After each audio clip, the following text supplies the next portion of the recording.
Hello, internet. Welcome back. We're bullying Sid. We're bullying I'm Sid. being bullied. My facial expressions, as always, are working against me and will be kept in perpetuity. For just forever, apparently. Hi, hello, internet. Yes, you. I didn't see you come in. Elegant creatures. It's Thursday. We're playing Monster of the Week. Yay. We got a lot to do. Yeah, if you are just joining us for the first time, you're gonna be real confused. I highly suggest maybe jumping on YouTube, checking out, I think, literally 23 previous episodes to figure out what the hell's going on. And if you're joining us live and you've been with us every step of the way, we appreciate you very, very much. I hate all of you. I'm being bullied by my players, my amazing players. I love them all very dearly. But yes, they are trying to get in my head. And I'm not gonna stand for I'm not gonna stand for it. So I'm just gonna go through some I'm not gonna stand for it. I'm gonna sit right here. That kind of hurt my back. Anyway, housekeeping things. Our next streams, I should say, will be on Saturday for Double Decker Saturdays here on GGK. Got our morning game, 11 o'clock in the morning. Savvy Van runs that. I will, and then in the afternoon we've got our Parsons game, and Val runs that. I'll let them talk about that. So yeah, I'm just gonna let everyone else talk about stuff while I clear everything in Discord right now. I'll have my amazing players introduce themselves. Tell us who you are, where we can find you on the internet, why you hate me so much this evening, and who you're playing. And we'll start with Val. Hi everyone, I'm Val. You can find me at the Kraken's Crown, lurking around the internet. I'm here, as Sid said, Thursdays through Mondays, and I run a couple of games. Ward 47 on Saturday afternoon at 5 o'clock Eastern Time. We're getting into our Season 2 proper, our first little mission of Season 2, so you should come hang out with us for that. It should be a lot of fun. And then on Mondays, I run a game called Red Jenny. We're playing the Dragon Age TTRPG, and they're finishing up their first heist, their first crime. Well, not their first crime. Y'all have done many crimes, but this will be the first big heist that we've finished. So it'll be a lot of fun. That's 8 o'clock Eastern Time. I know I'm only coming through one audio. OBS hates me. I apologize. I'll see if I can fix it, because I think when I updated it messed things up. Why I hate Sid? Because she won't let me play Elder Scrolls instead of playing instead of coming to our game today. And tonight I'm going to be playing Leah, who is the Flake. Dan's next. Hi, I'm Van. You can find me on the internet at Savvy Seaworth, pretty much wherever you can find people on the internets. I'm on Instagram, I'm on Hive Social, I'm making memes of Sid's face that you'll be able to find in the GGK Discord, in the show's channel. But you can join it coming out with us, because I'm mostly there, and I am on Twitch. On Sunday nights, I am on twitch.tv/lbhackemup playing Monster of the Week, and then Thursdays through Mondays, I am here either playing in games or running them, like the Dungeons and Dragons game I run on Saturday mornings. We're in the middle of the winterlude, and crime also in that one, prison break in that one specifically. So come join us. It's gonna be awesome and not at all dangerous or scary. Yeah, that's it. Tonight I'm playing Juno, who is the monstrous, and in a bit of a pickle. Dad. I was giving Van the Dad, opportunity to say save me. No, Dad's not gonna save me, because Dad's the one that took the screenshot of my face in the first place. Dad. Oh, I'm supposed to say why I hate Sid. Mm-hmm. I hate Sid because she threatened to delete all the screenshots of her face before I could make memes with them. Alex. Hello, I'm Alex, OMG, it's some guy on the internets. Mostly I'm here Tuesdays and Thursdays. If it's a Tuesday, it's either we're finally back with Squire Squad, the Masks game that I run that was on hiatus for like half a year, but it's fine, whatever. We're actually back and getting close to finishing that campaign. Opposite Tuesdays from that is normally our Escape Velocity game, which is Stars Without Number. This Tuesday, which is Valentine's Day, we'll be down a castmate, so we'll either be doing, Monster Prom, Monster Camp, Monster Road Trip, or maybe a special one-shot of Lasers and Feelings. Still figuring that out, but tune in next Tuesday for that. I'm also Sunday evenings over on the LB Hack 'em Up channel, doing the game there, where I just play the beefiest, no thoughts, head empty himbo football boy ever. He is the best, and I love him. In tonight's game, I am playing Max Dalton, who is the dad, is the action scientist, and the reason that I hate Sid is that she is just too perfect and sets an impossible example for the rest of us. Flattery will get you everywhere. Thank you, Dad. RJ, you're up. Hey everybody, I'm RJ. You can catch me at RJ282 on Twitter and Twitch, where I tweet about the nerdy things in my life and sometimes stream with my friends. You can catch me all over the internet, so if you want to see me in other places, check out Twitter, because I normally retweet whenever I go live in places. Today I'm playing Gus, who is the Chosen. And reason I hate Sid, I don't hate Sid. I take the schoolyard methodology and bully people I like. Don't do that. Don't teach kids that. Don't teach them that abuse is affection. Unless what Dad said. Consensual? That's different. Yeah. Last but not least, Wally. What's up, y'all? It's me, Wally, your favorite non-binary slime best friend on the internet. You can find me on the socials as WALLE132, like the cute little Disney robot talking to my hyperfixations. My hyperfixation, as usual, on Thursdays is the new chapter of One Piece. It is just another banger. God tier Oda does not miss. You can find me on all the games that I'm playing here as the games that everyone has talked about already. And where can you find me today? I'm playing Sandy, the Crooked playbook. And why do I hate Sid? I don't hate Sid. Sid, I don't hate you. There is no reason that I could fathom. Oh, no, wait, I do remember. I buy you a freaking case of Dr. Pepper and it's gone in one day. That's an accomplishment. I don't It's know an accomplishment, but it's also very much a thing of like, hey, where did all the Dr. Pepper go? And then you just give the coy smile, and it's like, Yeah, but that's all I got. Thank you, friends. And as my face is now plastered all over the GGK shows and all over our gaming channel, hey, I am Christina Sid. You can find me all over the internet. Greek Sid.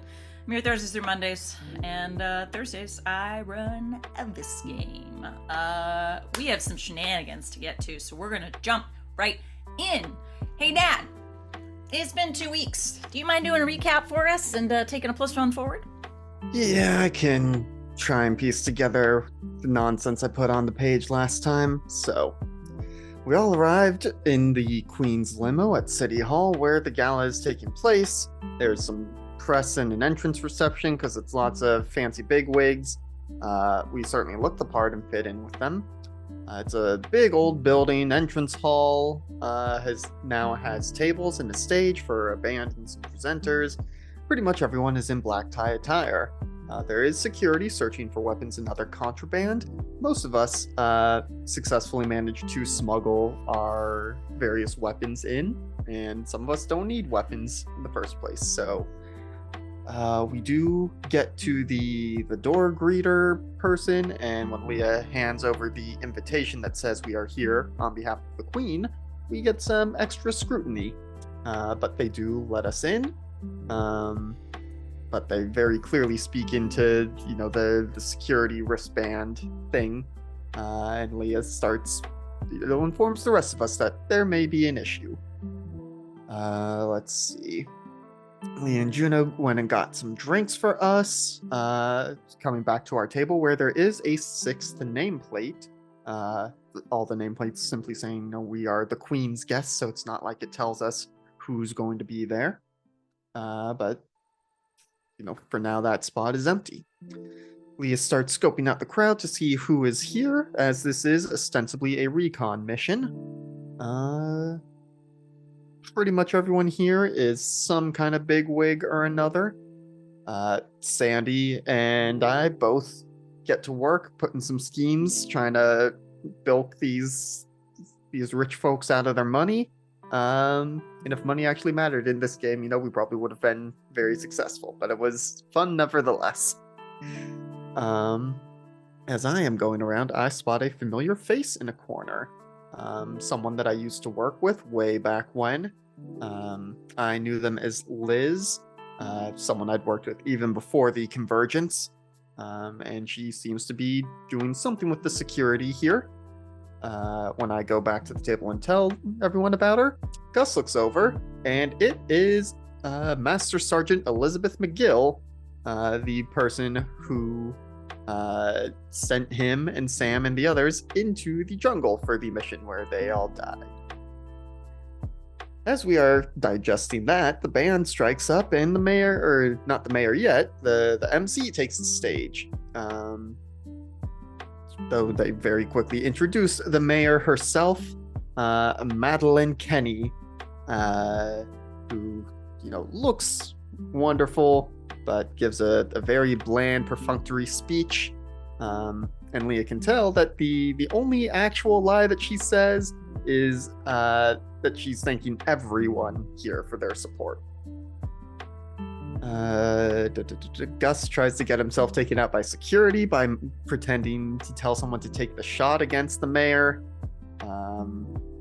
Leah is very concerned that we are in security's crosshairs given how our entrance was received.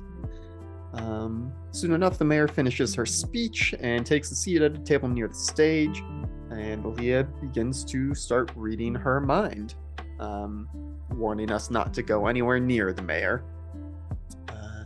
Gus realizes that Liz still thinks that he's dead, excuses himself to the restroom, and teleports back home to grab a mask to help hide his identity, and teleports back to join us. The meal is served, and Leah is busy scanning the mayor's mind. Most of the mayor's surface thoughts are about how terrible this is, how much she hates it. It's the worst part of her job, and the food here isn't even that great. As the evening goes on, her thoughts tend more and more to thinking about an appointment after that she'll have. But she hasn't met whoever it is she'll be meeting with. And then she'll be able to get through the gala, meet this person, get more information about what she's been looking for, which we imagine has to do with what Sawyer told us last time about finding a ritual to undo the convergence.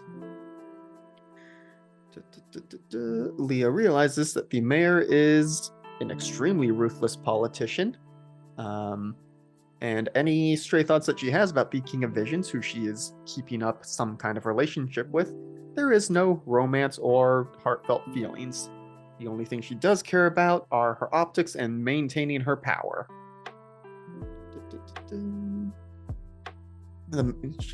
Leah also picks up some thoughts about Liz McGill. The mayor doesn't like Liz, but they are similarly ruthless, and so there is some kind of respect there. And in fact, they actually met because several years ago, Liz came to the mayor with a proposition involving the jungle, the angels, and how some scheme would help Madeline become the mayor. Liz apparently has an in with the angels, given that she is an angel herself. This is, of course, a shock to Leah, and she looks around at the rest of us and indicates that she has some very big news but can't tell us right now. She does tell us that the mayor has an important meeting after the gala that we should try and do something with to get more information. And as we are debating this, several plans come to mind. We didn't exactly figure out which one to go with because, as we were discussing, people from the event security came over to Leah and asked her to go with them. despite our best efforts, we can't cause much of a scene, and so they start escorting her away. Before they take her fully out of sight, Leah telepathically messages me that Liz is an angel and that she and the mayor know something about everything that happened. Leah is escorted out of the ballroom, down a hall to a meeting room, and goes in to see a very handsome man. This is very obviously a Fae, and soon enough he reveals himself to be the King of Visions by asking Leah, how long have you been fucking my cousin? Juno, shortly after Leah got taken away, excused himself to be on standby for backup, went to a bathroom, turned into an owl, and flew out and around the building and found the room that Leah was being interrogated in. She starts trying to make her way in through a crack in a window, but even though she's just a little guy as an owl, still gets a little bit stuck, a la Pooh Bear. Leah, of course, is trying to make this conversation be as painless as possible. Offers to call up the queen, and the king says he would love to know why she hasn't deigned to show her face here tonight. He was astonished to learn that she had purchased tickets. He hadn't been planning himself, but if there was a chance for a family reunion. So he presses Leah why she isn't here, and why Leah is here. And Leah says, seemed like a good cause and brought along the only people she knew who had fancy enough clothes to attend. King warns her that he'll ask a question and will only ask it politely once. And he asks, where is the ring? Leah tries to deflect, and the king snaps his fingers, shooting out some thorned barbs at her, which quickly tangle her up and pin her to a wall. Let's see. Leah tries to use her safe word to get out of it, but the king doesn't. The king does not respect safe words, so we know that he is a tool.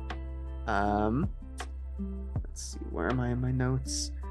He goes off on a typical villainous monologue about how he used to be so powerful and he's not what he used to be. But he knows when people are telling the truth or not to him, so he asks Leah where the ring is once again.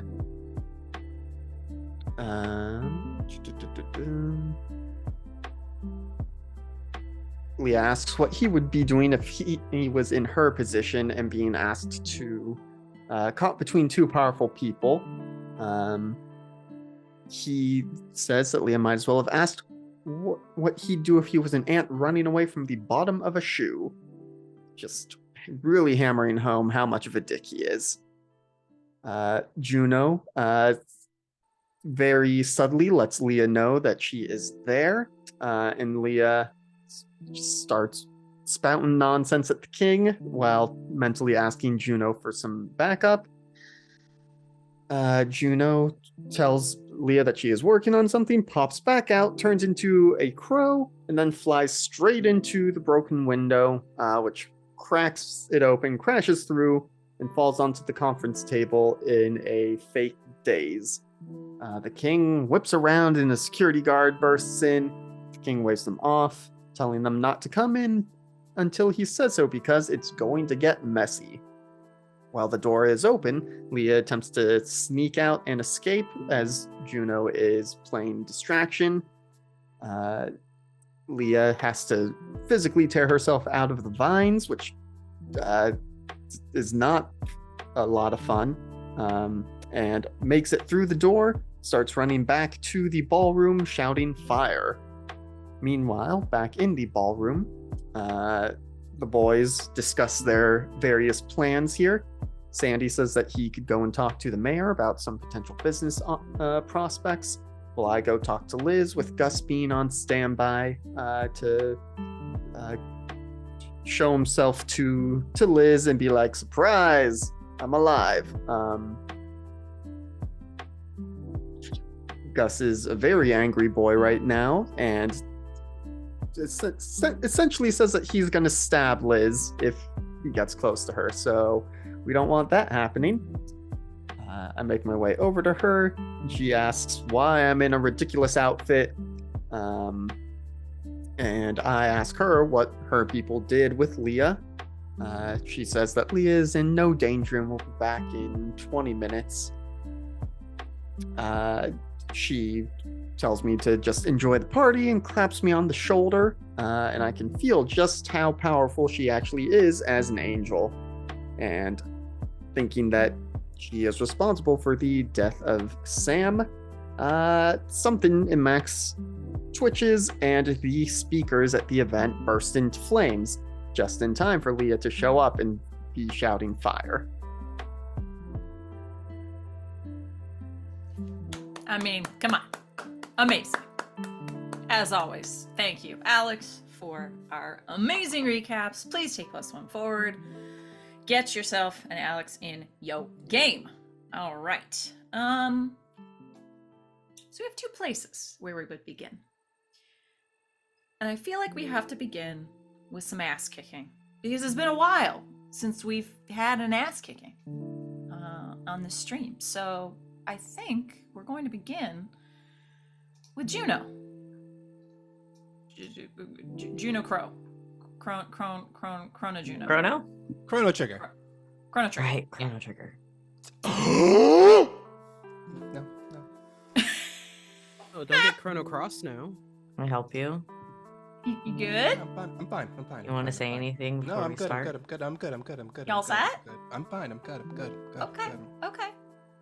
Because if you want to say something, you can. I'm just saying. I mean, Chrono Trigger is an essential. Like, no. Wally, we talked about this. Ollie just wants to talk about Chrono Trigger. I do want to talk about Chrono Trigger. We'll talk about Chrono Trigger later. We're talking about Crush earlier. Wally, we have Chrono Trigger at home. No, you can't have Chrono Trigger right now. You have Chrono Trigger at home. Hold on. This is a fucking bop. Oh, This is from back on the Street Racer. Yeah. yeah. All right. Me. So yes, you. You are lying on the floor, sort of twitching. I'm a lion. I'm a crow. We're You're never crowing gonna, on the floor. never gonna start. And both, so I believe where we left off, Leah had run down the hallway, so that second guard posted outside the door had attempted to run after her. So currently, you just have the king and the one other guard, bodyguard of sorts that are in the room with you, sort of leaning over your crow body, looking a little perplexed. Okay. I'm gonna feel bad about it later, but I don't want anyone running for help, so I'm gonna shapeshift into my hybrid form, just completely lunge at this the guard's throat, just rip it out. Roll to kick some ass, my friend. The Fae are causing too much trouble. Too many problems. And Leah's in danger. And Juno's gotta hope she didn't just get shot in the hallway. You did not hear a gunshot. With your excellent hearing, you did not hear a gunshot. Good. Get chomped. Yeah. That's 12. Oh, shit. Well, okay. You do your damage and you get a little extra something. So my What would teeth you like? are 3 harm. Oh, okay. Intimate. Oh fuck, I didn't pull up the agenda. My hunter agenda. There we go. Kick ass 10 plus. I'm gonna inflict terrible harm on this man. Okay, so that's a full That's 4 4. harm. Holy shit. Okay. You tear into this man's jugular. He is thrown back against the wall, and is bleeding profusely. Just can't speak, can't yell out. Is just sort of grabbing at you and at his mangled throat. Yeah, he's still up, but he's messed up. It's fine, he'll die. I'm just gonna kind of lock eyes with the king of shitheads. I will ask you a question, Juno. When, as we've established, you have met the King of Visions previously, I broke his vase. and you broke his vase, and he was not happy about it. Was he aware that you were a werewolf? I will leave this up to you. I think I established that other supernatural creatures can see, like her ears. Okay. So, like, to non-humans, she looks a little more wolf-like. Probably has, like, you can see the teeth and the ears. So probably. Okay. Then I will say. Because she's pureblood. She's purebred werewolf. A purebred werewolf. She wasn't turned. She was born this way. Okay. Guys, Fine. we finished True Blood the other day. We're gonna talk Okay. about it. Okay, good. We shall. See, I think he had some. Whether he knew whether she was like a werewolf or a shapeshifter or like something like that, he knows that she's supernatural Okay. and clumsy.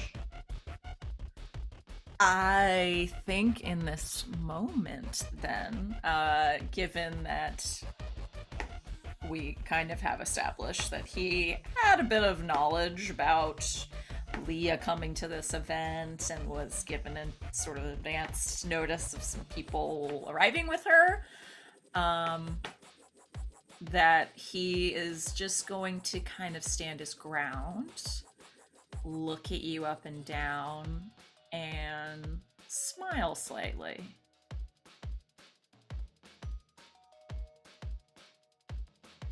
That seems fair.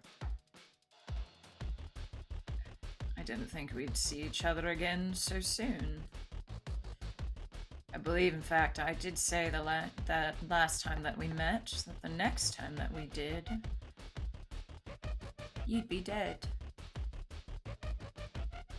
Try me.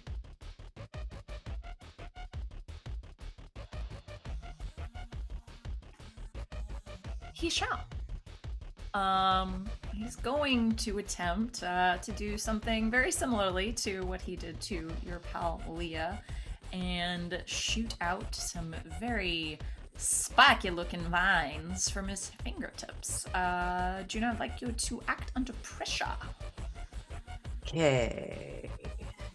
Not good at this one. Have +3 and weird. Cost me. I rolled double ones. Oh no! 1 total. And -1, cool. 1. That's. Juno. Can you roll lower than that? I guess you could roll a 0. I guess. And if the GM inflicts a -1 penalty, Yeah, like that would be that would be you're essentially without GM assistance. I think that is the lowest you can roll. Congratulations. Do I'm take really your experience I'm point. really debating using a luck. It is up to you. I have all of my luck. We have 4 sessions I'm left. gonna use a luck to make it a success. Hey, that's a 12. I You have to don't tell want me this your guy to luck tie me up. move, though. When you spend a point of luck, your monster side gains power, your curse may become stronger, or another breed disadvantage may manifest. What's your curse again? My curse is... trying to remember how it's worded. Pure drive. One emotion rules you. Whenever you have a chance to indulge that emotion, you have to do so or act under pressure to resist my emotion. Surprising no one is fear. Yeah. I'm gonna say in this moment, that as Juno sees these extremely dangerous whipping vines shooting towards them,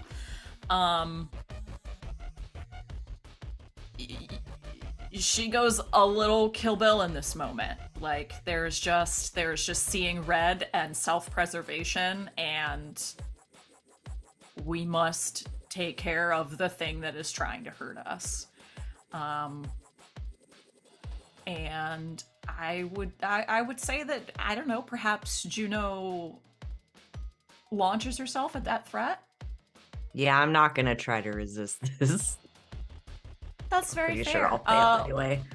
What does it look like as you dodge and counterattack at the King of Visions? I think it's like, you know that scene in the Underworld movie where the werewolves are running down the subway tunnel and one of them like runs up on the fucking walls? I think it's like that. I think she springs vertically and sort of like grabs onto whatever like rafter or whatever is up there, kicks her meaty legs up out of the way, and then just like drops on him from the ceiling. Incredible. I have you roll to kick some ass again, but in this moment I will give you a +1 forward due to this intense drive that you are currently acting under.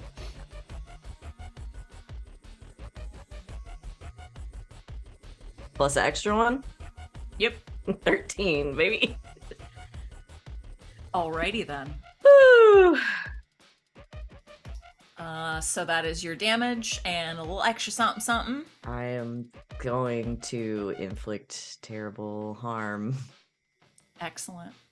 I think it's the choice. I think that's. I don't know that in her brain right now there is much of a choice. So Okay. that's 4 with the teeth.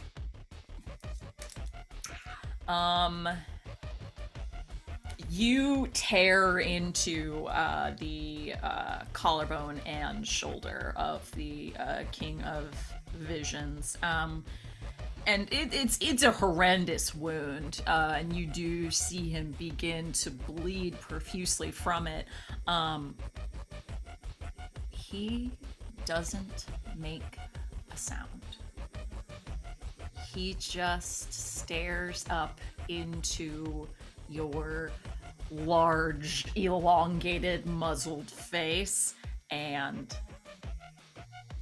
you can't tell if it's a smile, you can't tell if it's a grimace, you can't tell if it's a sneer. It might be a mixture of all three. But he is going to attempt to get both hands around your throat and send out those vines again. You better have some big fucking hands. They don't really go all that far Go. around, honestly. It's Go, it's Mr. one of Fantastic. these. But Uh-oh. he is going to attempt this on you. I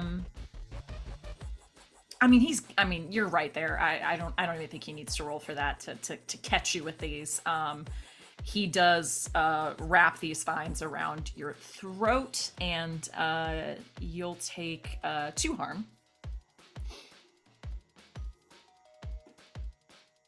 Okay. And you two are just up in each other's face. The other guard, I mean, he's weakly attempting to stand. He's unstable. He's beginning to bleed out. So he's not Adrenaline's a really hell of a drug. Yeah. And I'm unstable. Fun. New shirt. Adrenaline's a hell of a drug, and I'm And unstable. I'm unstable. That's a good one. That is a Add good it one. to the list. Add it to the list right now. I demand it. Through gritted teeth, as he attempts to just tighten these vines around your windpipe, you hear an obscenely quiet voice. You have ripped your teeth into this man's flesh in the past 10 seconds, and just barely above a murmur, you hear him say, "So we're playing, are we? Fine. Let's play." and he's going to attempt to sort of flip your position and get on top of Juno to attempt to gain an advantage on strangling you, essentially. I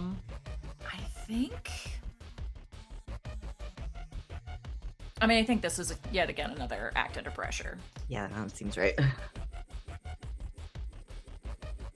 That's much better than the last one. Hey! That's an 8. Okay. So that is a worst outcome, hard choice, price to pay. All right, I'll give you this. Given how entangled you both are, but you are still on high alert. You recognize, given you have a pretty strong prowess with like close quarters combat, you begin to feel the maneuver that he's attempting. He's like trying to like move you off balance, maybe like link a foot around, try to sweep you in one direction to sort of scramble up to get a better position. You begin to feel this happen, and you clock it. You could attempt to stop it, but you're going to take some additional harm in just full-on bodying this maneuver to stop it from happening and to continue to maintain your advantage with him below you. Or you can let him do it, and he will have the height and advantage of being above. However, you won't take that additional harm. And I'm much bigger than him. You are much bigger. I'm gonna let him flip me. Okay. Almost perfunctory, like you're just saying it in your head, like move as it, like you almost let him, and he will flip your positions to sort of be straddling Juno from above and attempting to strengthen his grip on your throat. Do I have like vines happening? Like, okay, his fingertips have literally elongated out into these spiny vines. So as his hands are around your throat, the vines have spun around. I want to try to simultaneously hurt and frighten this man. I would like to use no limits to push my physical body past its limit and flex my neck so hard that I break the vines. Yes! It's just Fuck all of yeah. this right here. These are some of the biggest muscles in your body because they gotta hold up your head. Are. Also, why it's Yes. so easy to damage your voice box. Yeah, pretty much. Yes, please. Fantastic. Okay, that's 8, 9, 10, 11. Yeah. My body obeys my will to the limits of physical possibility. I would say this is definitely within, I've seen some folks at the gym that I feel like could do this in real life, and you're a goddamn lycanthrope. Absolutely. All right, set this up. He's gotten the upper hand. He feels like this is the end game. What happens? I think Juno just lets out this low growl, and just swivels her head just a little bit to lock eyes with him. And she doesn't have anything cool to say because she doesn't really do cool one-liners. But sort of takes in a big breath, just like holds it for a second, looks at him, and then just like flexes her entire body. And I'm imagining this hurts him pretty bad. I mean, as the imagine vines, it hurts. The vines that you have snapped are literally his own digits. So this is as if you just snapped all 10 of his fingers. Yeah. Yeah, I would say that that's a good, what, 2 more harm, I think, that you've just done to this Sure. man? Yeah. Yeah. Broke his fingies. You broke all his fingies, and he is not happy about this. I would say he reels back in agony, and has sort of leaned back against your knees, which I am assuming are propped up in a sort of powerful position. And I think he's going to try to scramble back out of the way. Oh, I'm not gonna let him do that. I didn't think so. What are you gonna do, Juno? You know that thing that that kids used to do, where one of them would kneel behind your knees and the other one would push him? Mm-hmm. My arms are pretty long and he's against my knees, so I want to snap his back over my legs. Just in Roll the one kick some ass. big cool crunch, because I have so many abs. And Roll just kick some ass. push him as far back as I can. Damn, that's double sixes, baby. Holy fuck balls. 15. Take that, Batman. I Juno would don't need assume us. that you are going to Thank you, Ben. do ultimate damage on this yet again. Yeah, Okay. I Um, don't think at this point Juno cares if he lives. He's trying to, like, destroy her entire universe. Well, wouldn't you know it? The King of Vision's not really the strongest in fucking hand-to-hand combat. Or spine, probably. Or spine. With exactly enough damage to kill this creature. Juno, what does it look like when you snap this creature's spine? It's not. It's.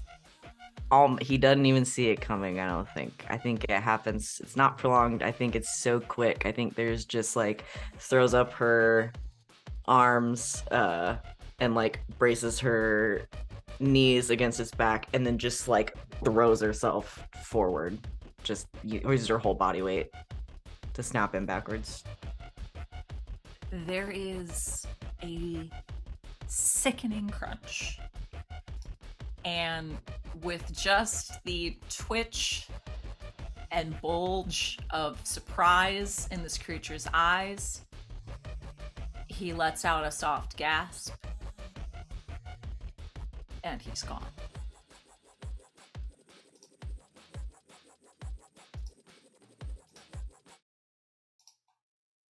You guys have been And- thinking about this a lot? Just a little. It's like the one thing Juno's good at. Is kill. I would say in the span of this fight, unfortunately, this guard has bled out, and they also sort of gasp their last.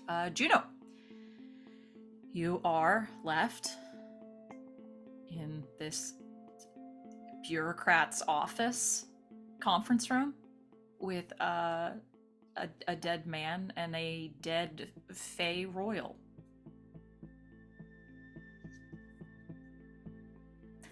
I'll leave you there for a moment to think about that.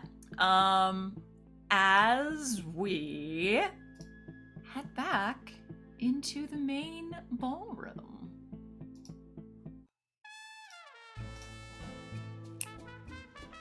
I gotta get that sensual bolero back up in here. You know it. However, it's not very sensual right now, as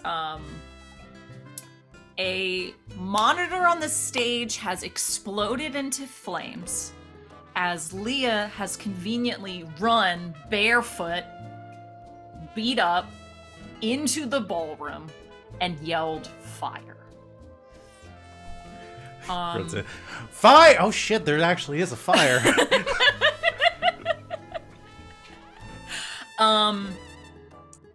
To recap where we're at, I believe Sandy and Gus are still seated at the table or nearby. Max has gone up, excuse me, Doug Dimmadome has gone up to near the stage where Liz was standing to attempt to speak with her. And that is sort of the cause of this blowing up incident. But with the yell of fire and, also a few moments beforehand, the explosion of a piece of machinery on stage, there are gasps, some screams, and the scraping of chairs as several people stand up from their tables, very concerned, and sort of looking around a bit panicked. Max, in that moment, as Liz has sort of had a hand on your shoulder, she seems to almost disappear from in front of you, and a moment later has jumped back from behind the stage with a fire extinguisher and is starting to walk forward toward the monitor. As soon as this occurs, the mayor has jumped up from her table and is trying to go toward the microphone. The panic is a little much, and near the microphone is fire. So she does attempt to just yell out very loudly to the crowd. Everyone, please, everything is fine. Taking care of the matter. Please, everyone, take a seat. Everyone, please take a seat. What are the rest of you doing? Oh boy. Sandy watches like the fire erupt on the stage, and then looks over, like locks eyes with Leah, like. I should also mention too, I forgot last time, I had hit 4 harm, but I didn't mark unstable. Was that on purpose, or should I have marked unstable there? You should have marked unstable. Okay, I just wanted to make sure. I couldn't remember if there was a reason I was not unstable. So yeah, Leah is pretty messed up right now. Like, he just locks eyes with Leah, like, oh no. And Sandy is going to slip into the he's gonna like get up and speed walk over to he's going to enter the astral plane so he can just get over to Leah in just a speedy fashion. Okay. Do you have to roll to go by yourself, or is that just with passengers? That's only with it says I have to roll plus weird, and I have to take myself and another being. Yeah, I have to roll no matter what. Yeah. Okay. Yeah, go ahead and make that roll. Roll some weird. That's a good one too. It's right on the bunny. Right on the money. 7. On the bunny. Right on the bunny. Right on the bunny. What's Aries doing here? He's in the astral plane with me. Sup, Aries? Yeah, Aries can do that too. Yeah, you pass through, you say, hey, hello! And then... Is that a demon ability? It is, in fact. It is, yeah. No, Aries had it as well. And I will slip into the astral plane so I can get over to Leah. And I would like to do it again to try to get her out of there and try to like pull her somewhere so I can try to stabilize her. Got it. Okay, so you jump in, move as quickly as possible. To the untrained eye, it looks as if you just bounded across the room in mere moments. And then you're going to grab Leah and attempt to bring her into the astral plane with you. Yeah, this time I gotta roll again. Okay, roll that second time. Ooh, that time it's an 11. That's good. So then plus 10 I get to bring what was it again? Plus 10 I get to bring multiple people along with me and stay there for an extended length of time. Okay. Well, Gus, as you may be the only one paying a little bit of attention at the moment, you watch Sandy disappear. You look around, see Sandy reappear next to Leah, and then see them both disappear. I'm gonna turn my head to where Max is and hope I can catch his eye. Yeah, I'd say Max is looking back and forth between Liz and, Liz over to where Leah was and seeing like Sandy appear and take her out, looks back at the table, maybe expecting to see them back there and sees just Gus.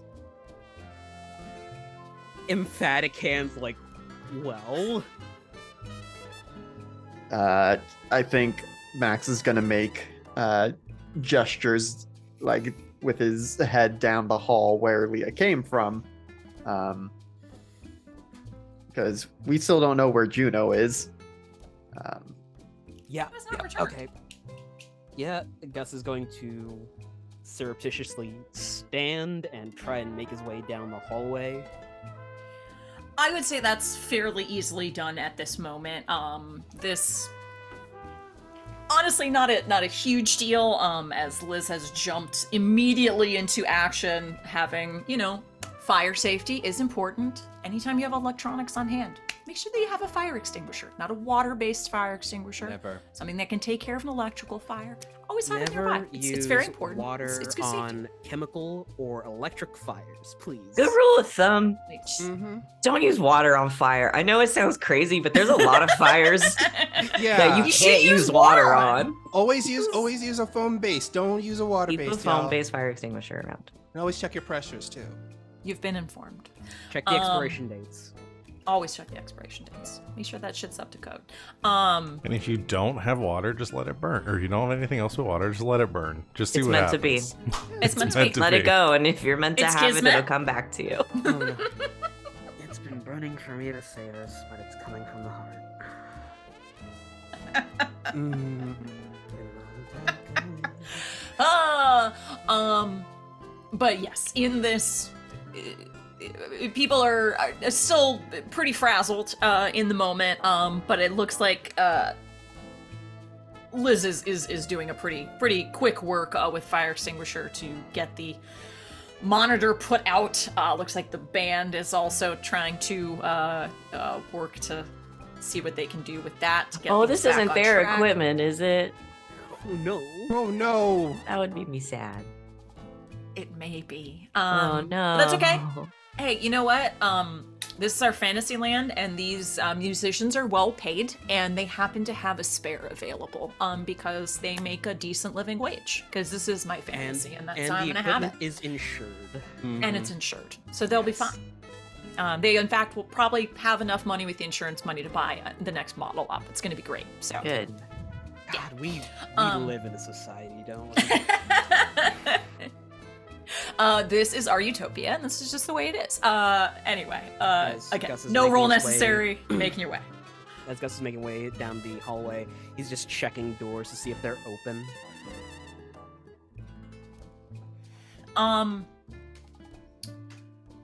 I would say they're like trying to see like if they're unlocked or just looking Like- for like wide open doors. Like they're unlocked, essentially.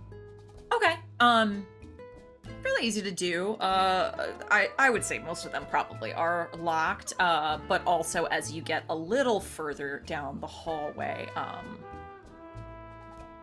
even in the dim light, you begin to see some, as terrible as this sounds, some partial blood footprints, from your friend Leah, hoofing it down the hallway, quite injured, from a Begins certain to- direction. Expedite his speed. Yeah. Power walking. Yeah. Max, what are you doing this? Have you followed Gus in this moment, or? No, I'm sticking in the main room to see who does what, especially because Sandy and Leah haven't yet reappeared. And I think we'll kind of. Liz is still busy, right? Yes, With the she fire is at this extinguisher? point. Yeah, at this point has put out the fire. Is speaking with the MC and some of the band. The mayor. Someone has managed to get her a handheld mic, and she is attempting to sort of, quell everyone down, make a couple, silly jokes, and things. The temperature of the room seems to be cooling a little. Okay. gosh, this feels very reckless for a max move, but it's the only thing I can really think of doing right now. I want to sabotage the mayor's microphone. Okay, how so? I have this engineering move that I can do. Okay. When you need to quickly fix or break a complicated gadget, roll plus sharp.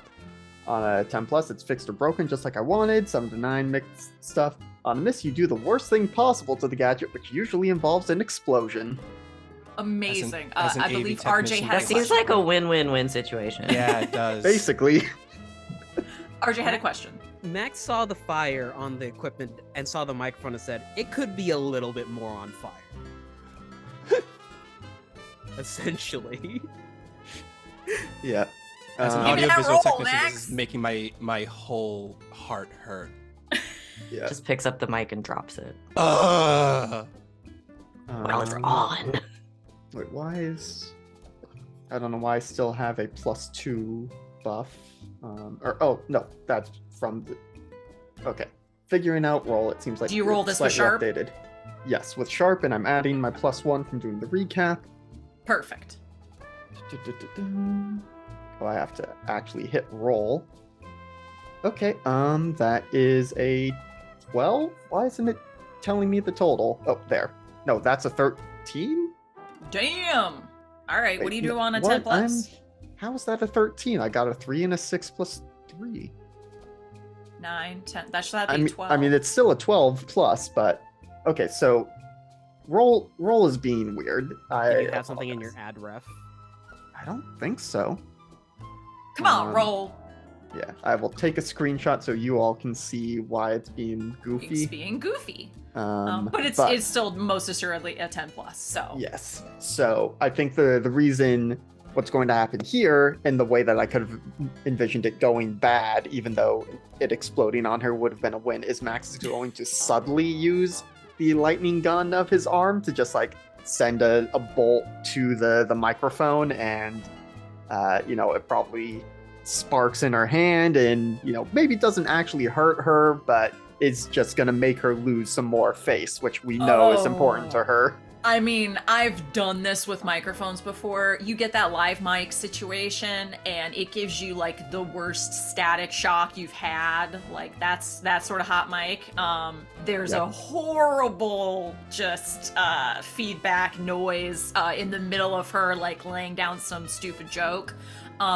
Everyone throws their hands to their ears, and she seems to get a little bit of a shock to the microphone, and she drops it.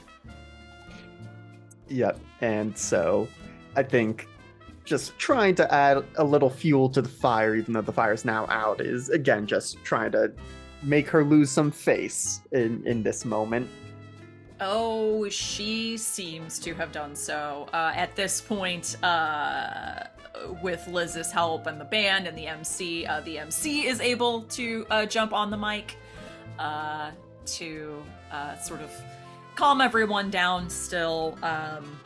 But yes, the mayor is looking pissed. Let's jump to our friends on the astral plane, shall we? Oh god, am I It's- dead? No, you're not dead. You're not dead. You're in the astral plane. You were here before. This is hell. And no, it's not hell. It's just relax. He starts he takes off his tie and tries to use that as a bandage to do something to stabilize her.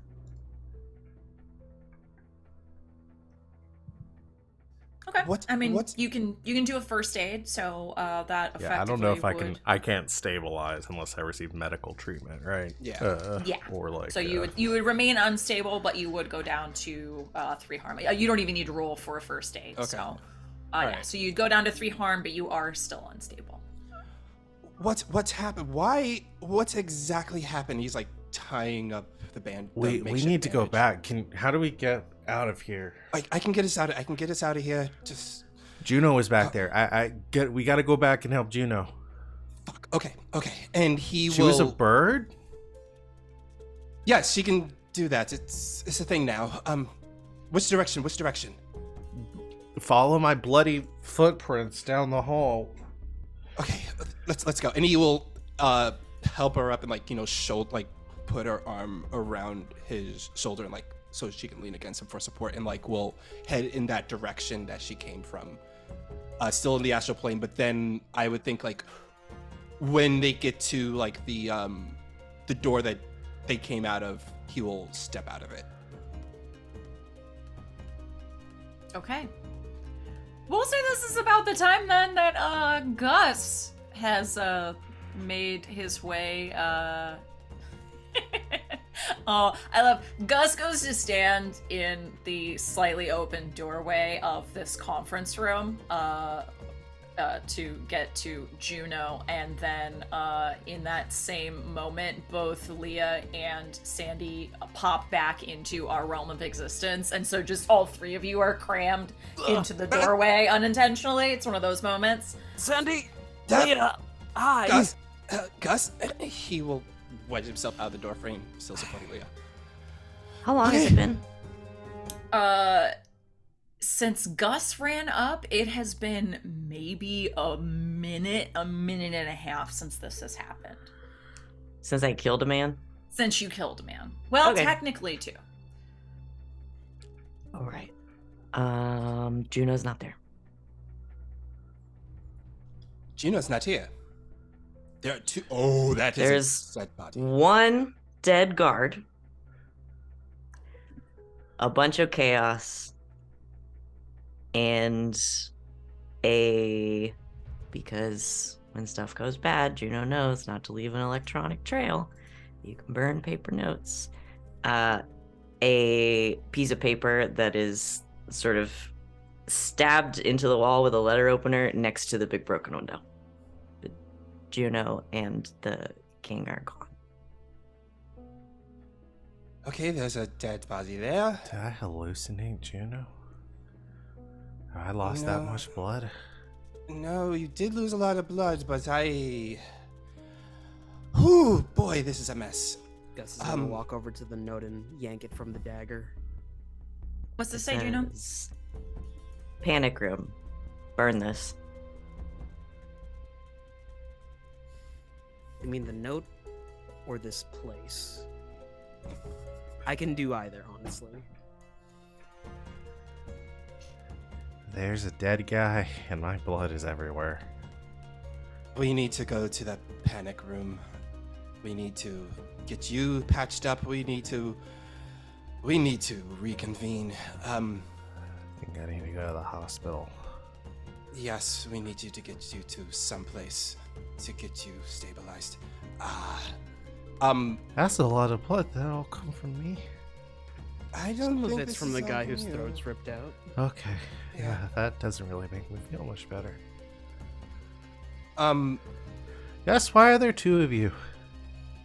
Oh shit. Gus is gonna just walk up to that. Can I? And he'll motion like a Princess Carrie. yes, please. I think he was talking to me, Sandy, but yeah, you can carry me out. I don't know if I could walk that way. I'm gonna You go. can't. Yeah, go. You might want to close your eyes. Oh, right. Wait, was that Angel me or into the panic Sandy? room. Doesn't respond.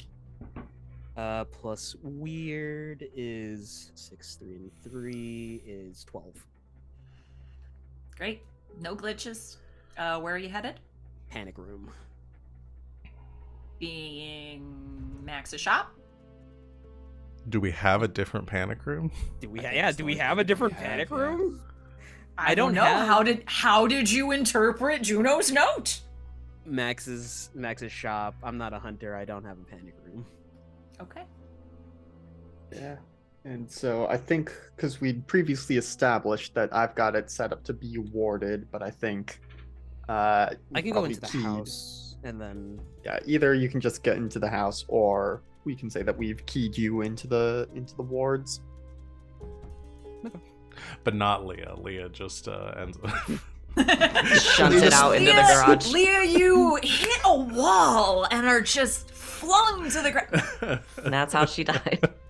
That's how we lost Leah. I got spliced. I turned into a fly. Oh no. Okay. Before we jump to Max's, I would like just a quick rewind of just tell us how the minute and a half before your friends came into the room transpired, Juno. We're on pure adrenaline right now. I think there's no hesitation. She stands up and the king sort of just like drops like a rag doll. She goes over to the desk, grabs what's probably an extremely expensive ballpoint pen, scribbles the 4 words on the paper. Don't leave a digital trail. That's how you get caught. Takes the letter opener into the wall, picks him up, and bolts through the broken window. And I have preternatural speed. Yes, you do. And I'm gonna run. Maybe they'll think he got kidnapped. Excellent. Or maybe not. But Juno's not just gonna leave his body here, and she's also not about to get caught. Love it. So yeah, she bolts for the panic room. Along the way, I'm gonna try to use unquenchable vitality. Okay. I've never used it because I'm scared to use it. What That does is, it when do? you've taken harm, you can heal yourself. On a 10+, you heal 2 harm and stabilize. On a 7 to 9, you heal 1 and stabilize. On a miss, your injuries worsen, and I do have to roll cool to do it, but I'm gonna try. Give it a try. And I'm not gonna tell anybody what I roll with Sid. Okay. I'm gonna keep it a secret.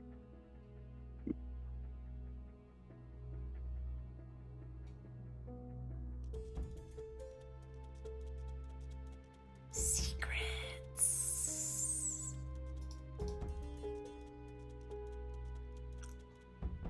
Okay. Juno rushes away. I'm feeling exceptionally dramatic today.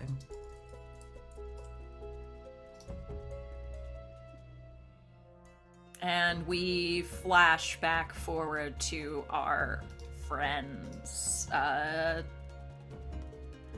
think just Sandy left in that room, and Max back in the ballroom. Again, things are a bit in disarray. Again, they were sort of in the middle of trying to finish up dinner service. So now the catering staff is like, do we bring out the main course? What should we? Okay. As the master of ceremony is trying to get everyone to take their seats again. They've brought in a new monitor for the stage. They're trying to hook it up. Things are a little bit in disarray, but everyone is no longer panicked. The mayor, Max, without having to roll anything, you will notice, is sort of standing off to the side on her phone, very angrily whispering epithets into it, from the looks of it. Sandy looks at the mess in this room, and he pulls out his phone and calls Chauncey.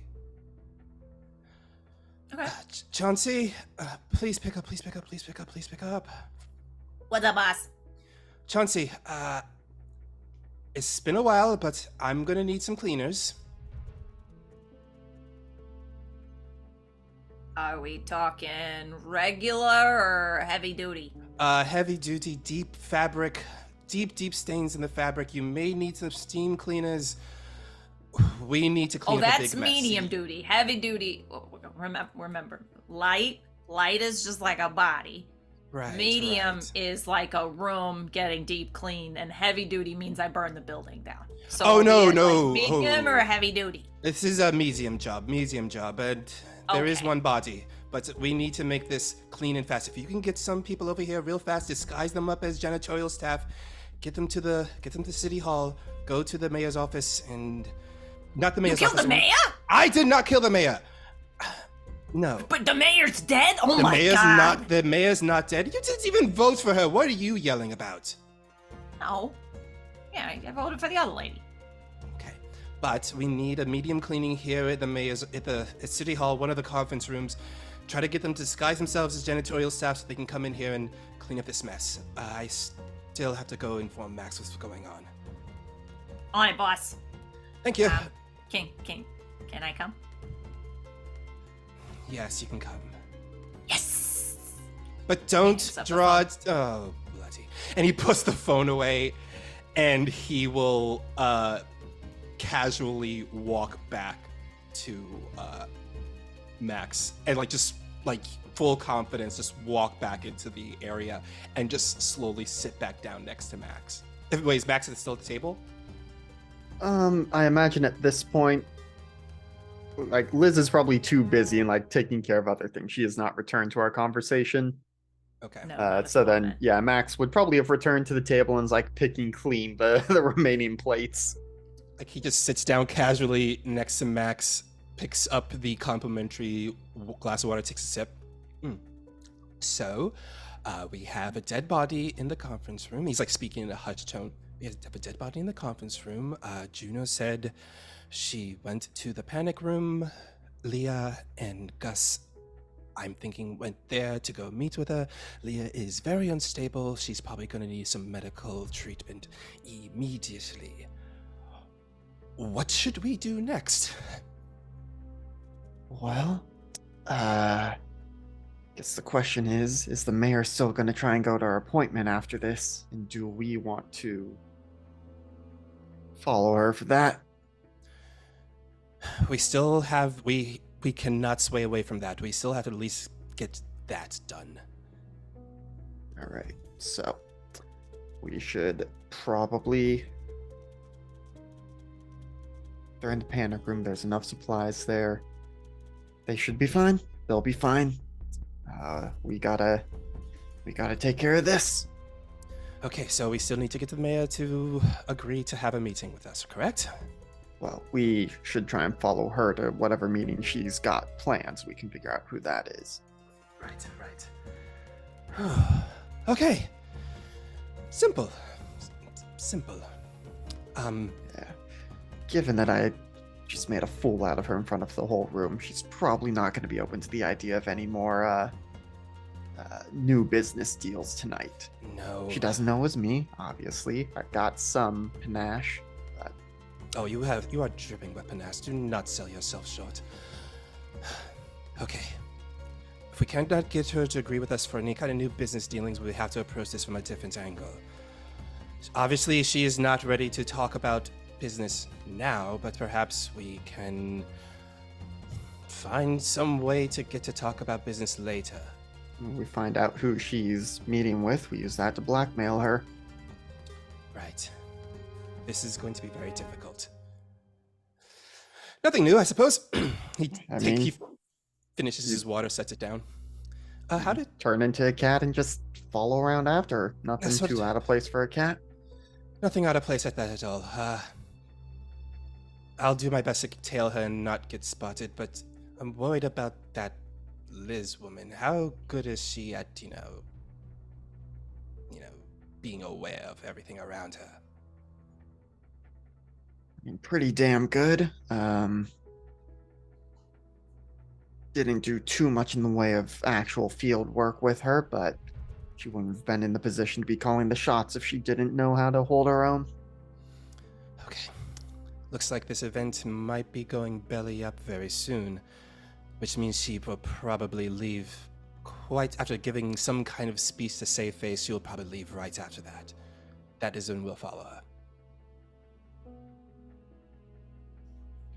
Okay. Right. Sandy and Max watching the dregs of dinner being continued, but definitely the air having been let pretty significantly out of this big event. You wait for it to completely go belly up. Excellent. The rest of you. We'll say that you have everyone keyed into the shop. there, Max, because that's just cinematically more fun. And At the very least, Juno is and could let them in. True. However, since even though as preternaturally fast as Juno is, Gus and Leah literally bamped there in less than a second. So Gus and Leah, you poof into the workshop. Gus is gonna find a clear workbench, sit Leah on it, and then go scrounging around. This hospital smells like Old Spice. Hey, parts of the workshop are a mess. The first aid kit is clearly labeled and like easily accessible. Does Max have a cooler of like blood packets? Probably. Yeah, does does the workshop have like medical supplies? Is that part of the Not specifically. So I've got the workshop for doing guns, cars, and gadgets, and it's got the protection spells against unfriendly monsters. So it's essentially just a first aid kit, essentially. It just be a first aid kit. So we've already done a first aid on Leah's wound here. So unfortunately, I can use magic to heal. You can try to use magic at this point to heal. But yeah, we have done the only first aid that we can on these particular wounds on Leah at the moment without something bigger. Okay. What happened in there, Leah? My girlfriend's cousin is way more into bondage than I thought.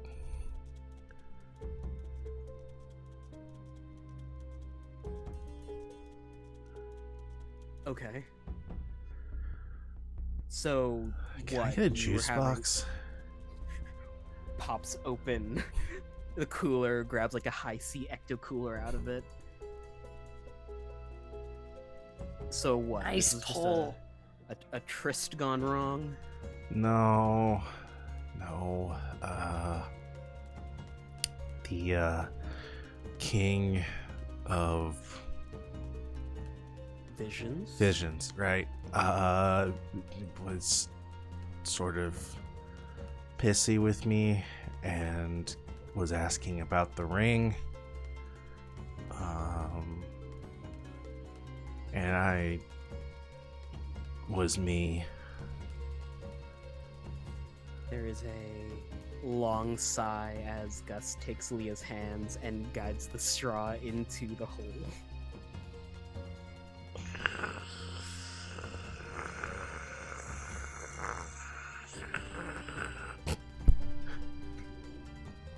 And what happened with Juno? Do you know? What flavor is this? Oh, Juno, right. She was a bird, an owl, and got stuck in the window, which was kind of adorable. And then kind of smashed into it as a different bird, unless there was another. I assume that was Juno. Anyway, and then I ran away. But you just kept asking about the ring. Where did we leave the ring? Here, right? I've got it in my pocket. Okay.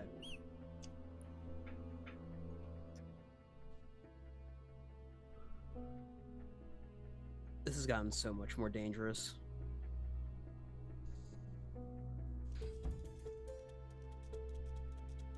Lay down for now. Don't fall asleep on me. Okay. And Gus will open the door to the garage and just like peek out the kitchen window to make sure that he can see Juno coming down the street. I will say, as you begin to open the garage door, is about the time that you see a just speed demon of a Juno just booking it into the workshop. He's gonna shout. Also and looking over. pretty fucked up. Oh, and carrying a broken dead body. Hands steepled in the concerned pose.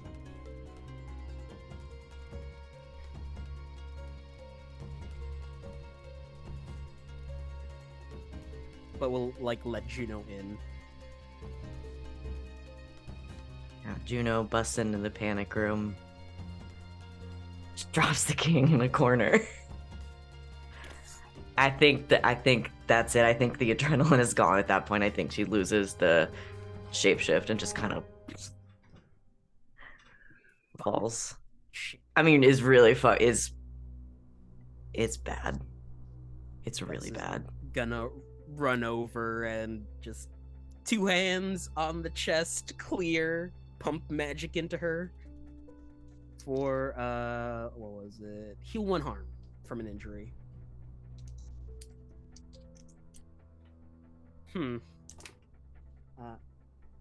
That's weird. 13. Okay. You do what you set out to do. Juno, you can heal 1 harm. But I believe you are still unstable. Does Juno not have unquenchable vitality? She Yeah. did. I used it on the way here. Oh, And it 'cause- probably went bad. Ooh. You have to roll cool for that one. Yep. And if you miss, you make the injuries worse. It's bad. She looks pretty bad. Oh dear. You have done a magical healing. You could do a first aid here, and you could heal her up another point of harm. However, she would still be unstable. You don't even have to roll for the first aid. You can just do that. So you can heal up 1 more. Grabbing whatever is in the first aid kit, morphine, bandages, stitching, bloody hands, dialing Max or Sandy. He'll toss the phone to Leah, smacks her on the top of the I head. was gonna say it hits Leah, her in the you head take and another lands her. harm. No. I baseball. But this one's pitch it emotional. Like A-Rod. Yeah, just an emotional harm. What? How? You talk. To who? Gus or sorry, I'm Gus. Max or Sandy? I don't recall which one I dialed.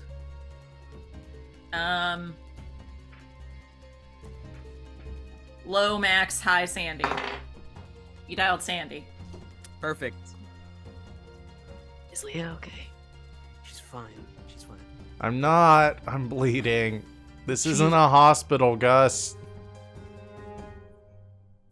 I'm starting to think this is Max's workshop. It is Max's workshop. Juno, you gotta stay with me, all right? Sandy. Morphine starts to kick in. Oh, I'm okay. I'm not on death's door. Hello. What's happening? Leah, that's you. Right. I just had a total blank at that moment that I was the person talking. I mean, blood loss could do. yeah, the I mean- blood loss. We're gonna blame the You're blood so loss on that. traumatized from seeing Juno in this condition because she did it for you that you forgot you were talking, right? Yeah, exactly. Exactly. That's definitely what happened. Hey, Sandy. Leah, what's going on? Why are you on the phone? Shouldn't you be? Gus threw his phone at me. Oh, okay.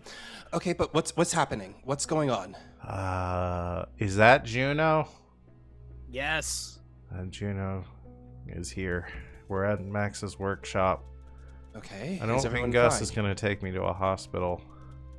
Okay, is everything okay? Well, not okay, but what is happening right now? Hey, what's happening right now? Don't talk to me. I'm focusing.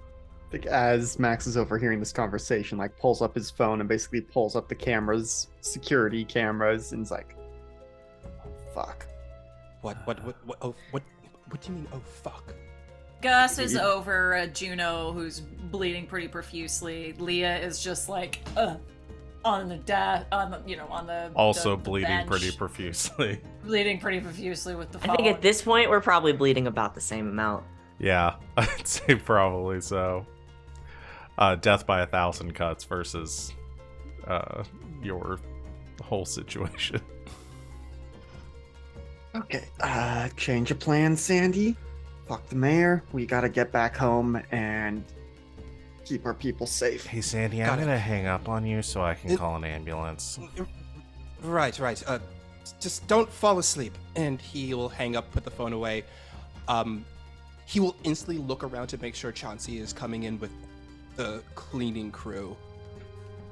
I would say at this point, you get a text from Chauncey that they're on the way. Okay, I reply back. Do not get rid of any of the cleaning equipment. We'll contact you later on. Okay. Easy And enough. I look at Max like, let's go. Sid, would I have any indication that Pam has first aid capabilities, medical training, or are we gonna have to find someone else? You may, at this point, without like a hospital facility or someone that can do some serious like magical healing. Mm-hmm. Yeah. Pam, as far as you know, is not magical in any way. And For mostly her sparkling personality. except for her sparkling personality. She's pretty magical. She's surgical, in fact, with that shotgun. But you don't want her shooting your friends. You want them. She got them mom vibes that are perfect. You know what? At least put us out of our misery. If anybody was gonna do it, I'd want it to be Pam because I know she's not gonna need a double tap. After hanging up Oh, on... honey, that's the sweetest thing anyone's ever said to me. I Thank love you. you. You're basically like my mom. After hanging up on Sandy, Leah says, "Hey Gus, I'm gonna call an ambulance because I'm starting to think you're not gonna take me to a hospital. Juno, do you have health insurance?" What do you think? I'm gonna take that as a no. Hello, 911 operator. I fell through a rose bush. I need an ambulance. On the second story. So you're calling an ambulance, okay? Yeah. Leah's not gonna die for these fools. Amazing. Fair. All right. Maybe two. I don't know if you can fit more than one person. Two of us fell through a rose bush real hard. Was there a reason, Miss, that you were gardening at night? Wow, I didn't know 911 operators were so fucking judgy. We're just looking for the facts here, okay? I have a sun allergy. I see. All right. Well, we'll send someone out to you right away. Yes, we can take both of you in the same. All Tell right. them you have a sun allergy. They're gonna think they're dealing with vampires or something. They're gonna Yeah. send fucking vampire ambulance. I want to go I'm in not the a vampire, by the way. Okay. So just I see. Yeah, that just so you know, that is generally code for us that you are a vampire. God, We Juno, need to- you were right. Yes. Yeah. Juno's not talking anymore. She's tired and has broken ribs on account of all the horrible fights. Before the Before- ambulance gets there, Gus walks over to another workbench, pulls the tarp off of it, and just throws it on the King of Vision. Good idea. There was a third one of us that fell through a rose bush. I didn't make it! He didn't make it, y'all! The Uh, rose to bush go. hit him back. He was the rosebush. He was. the rose- His name is Rose Bush. Do not tell her about him. I worked really hard to not. No, she doesn't do that. She doesn't even know he's there. All right. Gus, Before you we have to go take on us our. outside. Sorry, what was that? Gus, you have to take us outside. Alright. I imagine Uh, at least one of these is on one of the workbenches is on wheels. Sure. You do a makeshift stretcher. You get Juno out. They cannot find the panic room. No, we don't want that. One of very few actual vehicles outside of Max's that you've seen does arrive. It is a rather beat up and refurbished but working ambulance. Will fit 2 people. And we'll say as we get the shot of Gus helping to load his 2 friends into the back of an ambulance, and Could as I ask Juno real quick something as they load her up? Oh, cool. I want to ask us something real quick. Cool. Gus is gonna ask Juno, what do you want me to do about the broken mirror?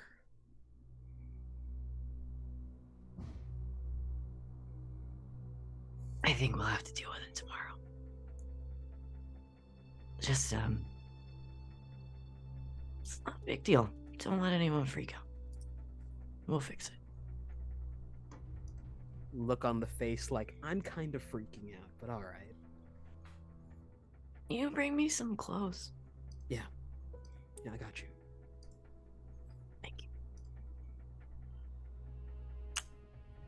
as we pan away from our pals being loaded into an ambulance. And we'll leave us before break with both Sandy and Max attempting to surreptitiously leave the event a little early to go check on their friends. I'll say, Max, you notice as you are exiting a latecomer to the event. You see a beautifully attired young woman, long flowing silk dress, peach, with her hair wrapped up in a lovely updo, sort of a shawl, like a throw shawl over her shoulders, approaching with an invitation. You see Mia, who takes in the two of you in shock.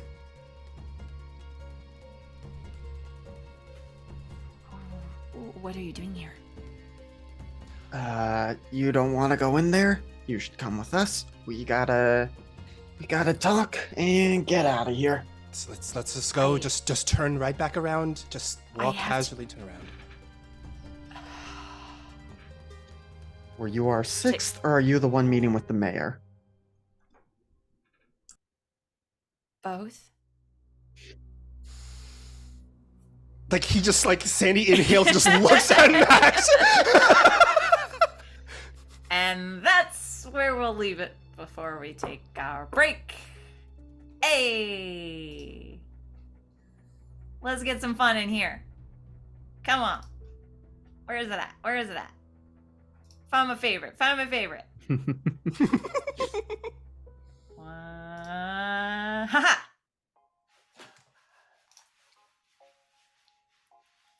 Yeah! Thank you so much for hanging out with us so far. We are going to take a quick break, refresh ourselves, refresh our drinks, get our stretch on, because believe me, I need it. Dad, do you have any advice for us before we take our break? Check your first aid kits. I realized mine was lacking Neosporin or antibacterial stuff, so make sure you got more than just Band-Aids. Good advice. Thank you, Dad. Yeah, we're gonna do a quick tight 10. So yes, you too, if you're hanging out with us, thank you so much.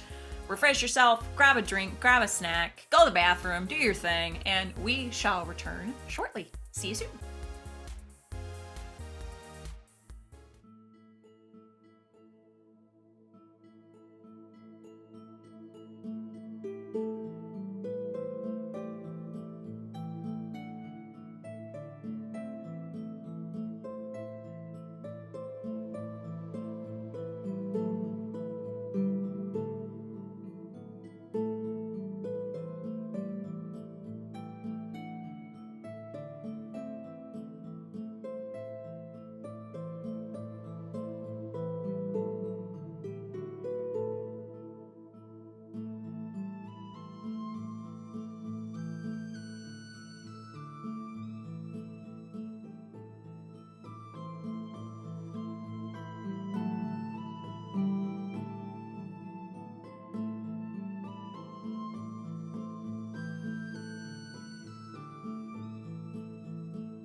Hey, welcome back. Thank you so much for hanging out with us as we took a quick break. I have more soda. I have a hot pocket. Give me half chicken and a bottle of bourbon. I can conquer the world. All right. Bucket. Let's, as much as I adore this song, I think we might need a little bit of a music change.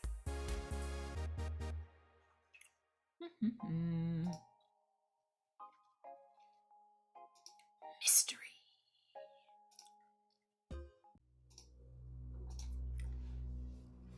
So,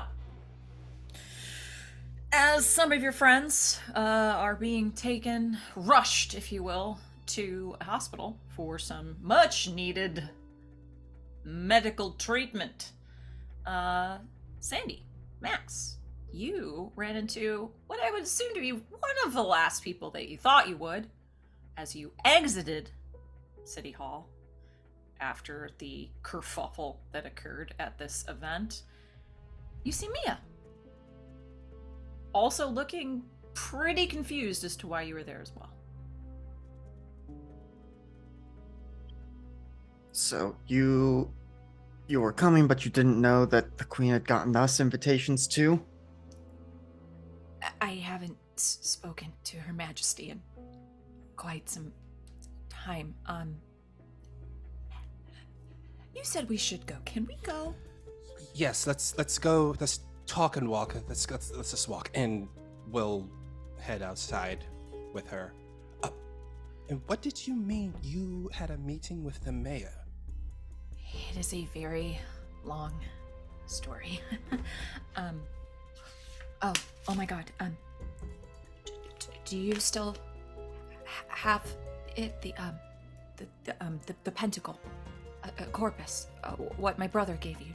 Do you still have it? Is it safe? It's in my workshop, yeah. Okay. Good. Very good. And, your friend, Gus, that dagger of his, he still has it, right? Yes, he Yep, does. doesn't go anywhere without it. Good. Good. Wonderful. Where would you like to go? Well, they said they were going to a hospital, right? Right, which... The hospital? What's wrong? Yeah, so, Goons kidnapped Leah, Juno went to go help. Apparently, lots of blood. They're taking care of it, and if they have to go to a hospital, I don't know how much we'll be able to do. And so,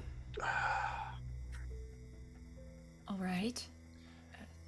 As much as I have my usual calm, cool demeanor, I'm actually panicking in the inside because I just saw on camera that my girlfriend was in a bloody mess. So, can we please hurry up? right, yeah. Do you think you could reschedule your meeting with the mayor? Because we were gonna go try and crash it, but obviously more pressing matters have arisen. I can... We can talk about that in a moment. I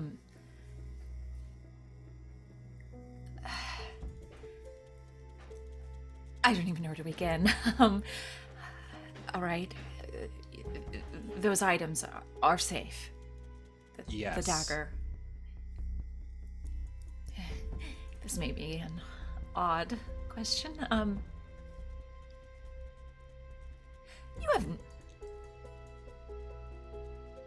found any other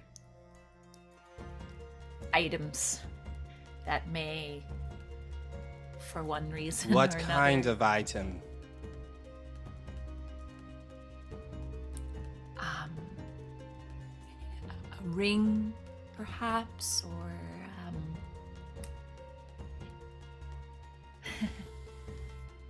Let's see. Mia, you're gonna need to tell us what the hell you know about the Freeze's pieces before we tell you anything more that we know. freezes They call them freezes pieces because they're very cold to the touch. I'm going to forego my calm demeanor right at this moment, and I'm going to lose my temper. Mia, you need to explain to us right now why you are here, why you need those 3 items, because several people I love may be dying right now. So get to the bloody point. And he adjusts and fixes himself. I'm gonna have you roll to manipulate someone. I'm good at that.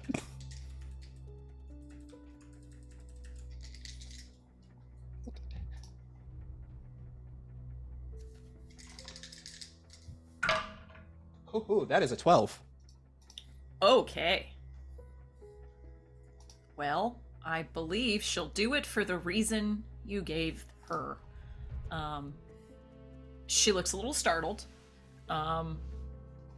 and looks between the two of you and says, all right, of course. Can we do this somewhere more private? I would like to go into the astral plane and try to take her with us. Okay. Okay, that is plus weird. Ooh, okay, that is a 10. Okay. So you're able to take multiple parties with you. Yeah. Max, I think you're kind of used to it at this point. Things around you seem to get a little weird, as time almost seems to freeze in place, with the 3 of you sort of standing there.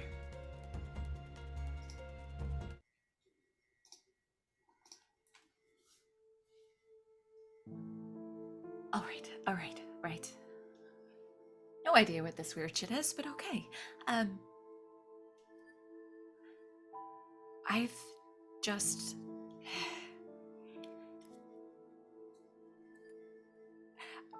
I'm not all that you think that I am.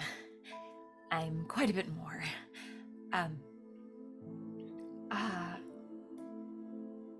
You know that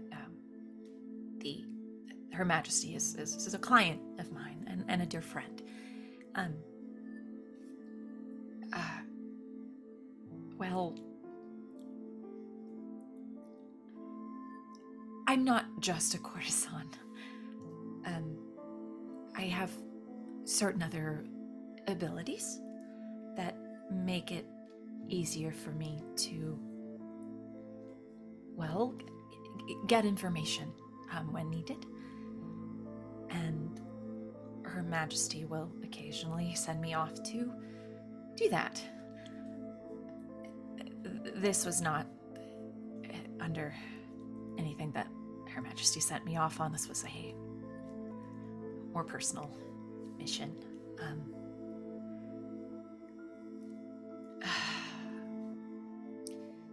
That dagger of your friend's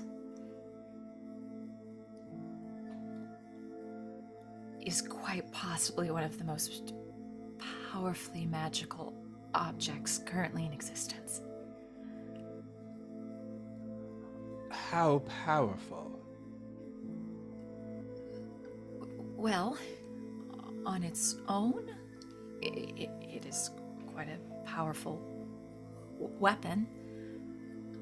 It's known as Lazarus's Thorn.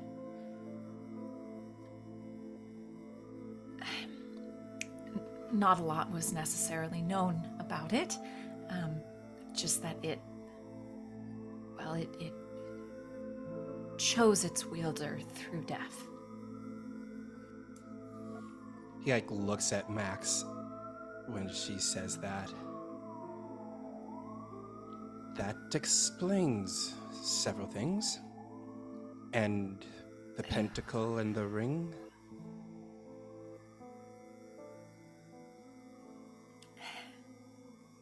Lazarus's Thorn in and of itself is just that, a powerful weapon. There's a very, very, very old parchment that writes about a combination of certain artifacts.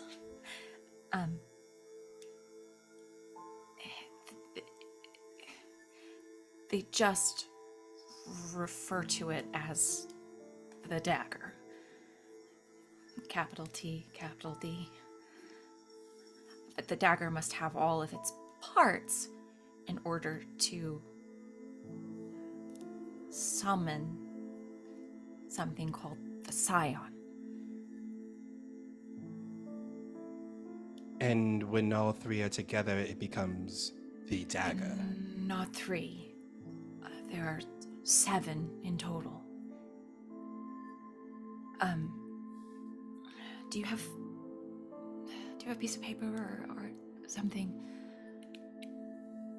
Max probably has something pulls out. It's probably got, some ideas for an invention on it that's like rubber duck plus gunpowder.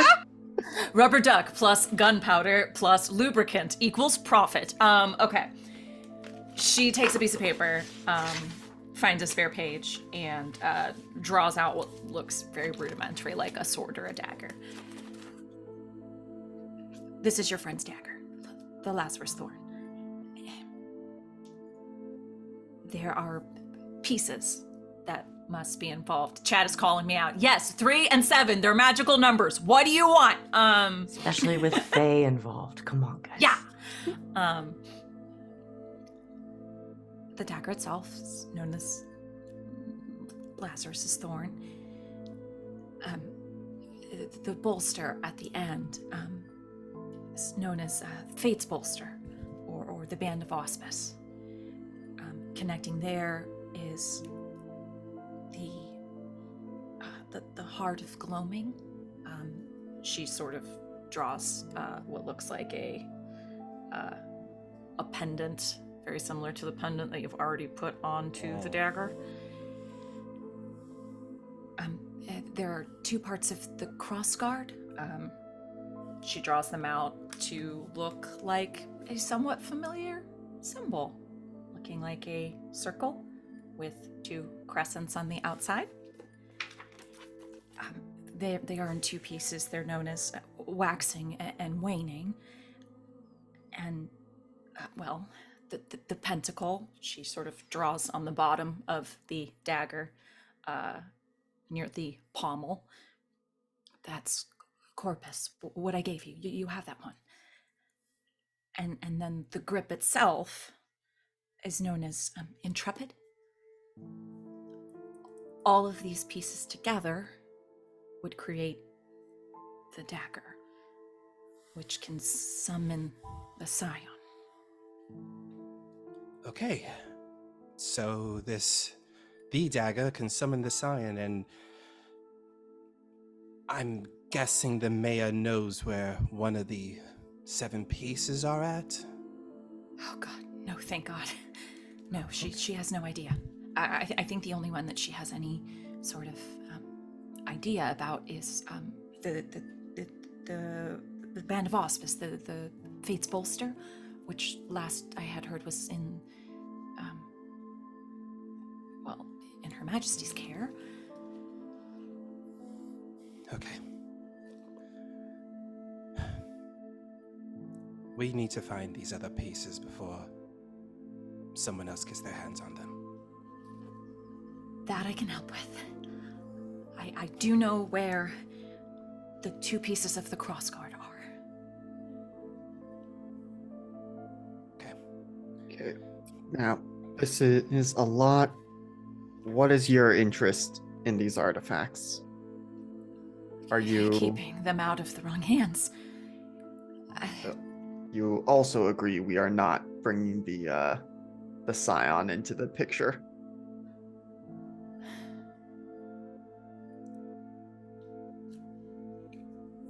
Mia, do you want to summon the Scion? No, if it can be avoided, no. I just honestly don't know if it can at this point. There are too many people that know this secret, especially people like the mayor. Fucking king of visions. it may be inevitable at this point. But the important thing is less about the summoning and more about the summoner. Intent is important. So, if anyone's going to get these pieces, I'd rather it be someone like all of you, as opposed to the mayor. Okay. All right. Oh, that saved us a lot of tailing and breaking into meetings. Yeah, so it's almost like your GM was rushed a little bit in that process and had to just throw some exposition at you. It happens. No, it's totally fine. It happens. Sorry. Oh, shut up. I'm joking. All right. Well, we have this information and we need to tell the others about it. So Do you know where any of I know you know where the dagger is, and I've given you Corpus. Yeah, you mentioned some combinations. What would happen if, say, hypothetically, we put Lazarus's thorn and the pendant together? Oh, the center pendant, Yes. the Heart of Gloaming. Yes, yeah, that one. Well, on its own, the pendant is supposed to aid in, well, finding, locating magical objects in general. But once it's brought to the dagger, it would help the wielder essentially find the other pieces of the dagger. Okay, so that wouldn't do anything like bring a ghost back to life, would it? What? Okay, that one's No. still a mystery. Yeah, that one's still. we're still I'm thinking about that confused. one. I'm sorry, what? I do want to try and quickly, because I don't think we have the... Because read a person is not actually in this system, and I can't No, remember but- if we but brought we it can do it. over. Yeah, we brought it over. Not seeing it in the... It's things. gonna be in the pictures, not in the library, because we had to do a screenshot. I got something I can do. So if you'd like to read a person, roll sharp. I can do that, and it sounds like Sandy has something as well. I would like to pull an empath on her as my Oh, weird move. your weird move. My weird move is empath. What'd that do? When you open up your brain to feel the emotions of something right there in front of you, roll plus weird. All right, why don't y'all roll your rolls? Okay, I got a 9, Okay. which lets me hold On a 1. 7 to 9, hold 1. Yep. Yeah, I got a straight 9 for mine. Okay. And what does empath get you on 7 to 9? 7 to 9, I get a hazy impression of their current emotional state and intentions. Okay. We'll give you that. She is very anxious, very amped up, and a little relieved. It would seem to have found the two of you and be giving you this information. Max, what's your question? I think my question is... Yeah, I think I'm just gonna go with, is your character telling the truth, specifically in, like, she wants to help us get the pieces and keep them out of bad people's hands. Oh, it's like you really need a Leah right now, huh? Mm-hmm. Just call me, get me on that- the phone, have her repeat everything. Yeah, mid surgery, right? Max, yes. As much to her knowledge, she has everything that she has told you so far is the truth. Okay. All right. Thank you very much for this information, Mia. I apologize for yelling at you. heard worse. It's fine. Can we get to wherever you're keeping these items? It's rather important that we make sure that we keep these things safe. Right. Well, right now we've got whatchamacallit. We've got, well, I guess Gus has the dagger plus the Heart of Gloaming. Leah's got the ring, and we've got the box, which I don't know what that one does, and the pentacle. Box? There was a box that also got weirdly cold that was buried under Juno's Rankle farm, and it had a puppy inside it. And apparently the mayor and the king really wanted the box and the puppy. You found the scion. Tetsuya's the scion? What's a Dog Tetsuya? is we named the dog. The dog is the scion. We named the scion Tetsuya. How have you hidden a massive monster? He's a little puppy. And my workshop has warding, not that he's in the workshop all the time. The scion is a puppy.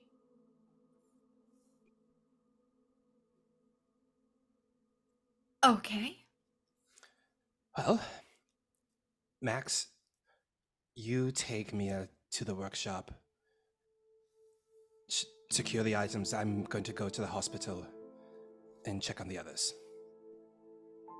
Okay, yeah.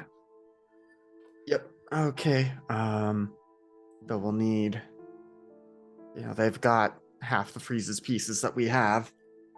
We've got 2 of them in the workshop. And I'm thinking then with Gus, he has dagger. So we need to definitely inform him how dangerous these items are. Right. Be safe, friend. And he'll drop the astral plane around them. And he'll transform into a cat and scurry off in the direction of the hospital. Well, we're a little, overdressed, aren't we? Yeah, takes the very long top hat off, flicks it, and it compresses down, and a couple things spill out of it and crash it. Well, I can't do that, but, and you see Mia transform into a fairly bland-looking human. Sort of dirty blonde hair, average build, including her clothing,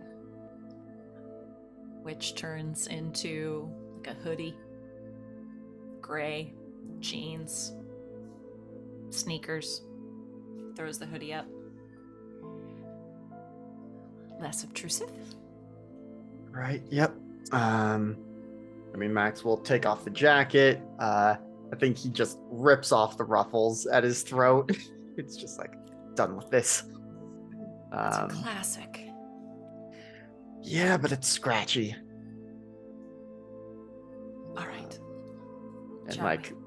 bundles a lot of it up, and so less fancy now, but we'll start heading back to the workshop, and I think Max along the way will text Pam being asking her to come over, not in a hey, you want to hang out way, but in a but in a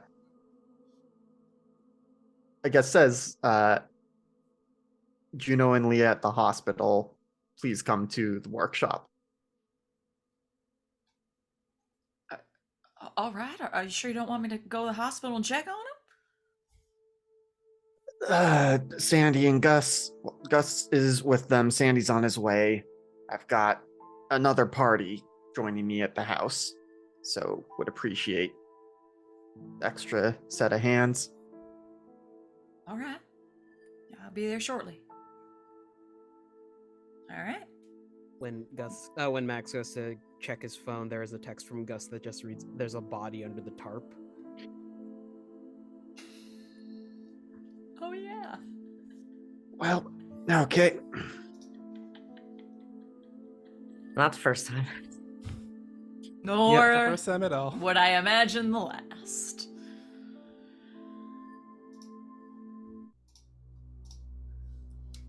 Our camera will pan to the hospital. Leah and Juno are, processed through the emergency room.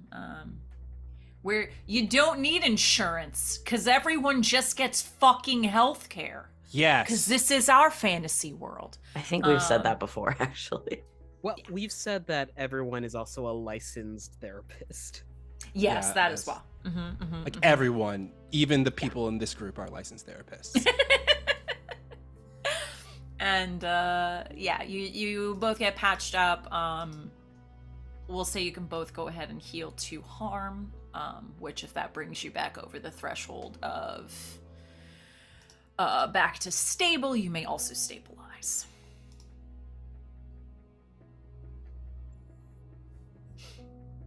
I think Gus had arrived a little bit later. He has like a duffel bag over his shoulder with clothes for Leah and Juno. Excellent. And hey, you know what? Your buds, they'll put you in the same room. There you go.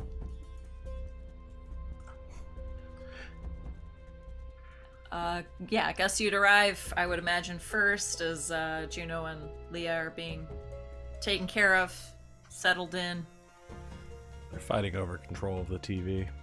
fighting over control of the television. Although, you're both gonna turn it to Great British Bake Off anyway, so whatever. Still doesn't look like Freddie Mercury.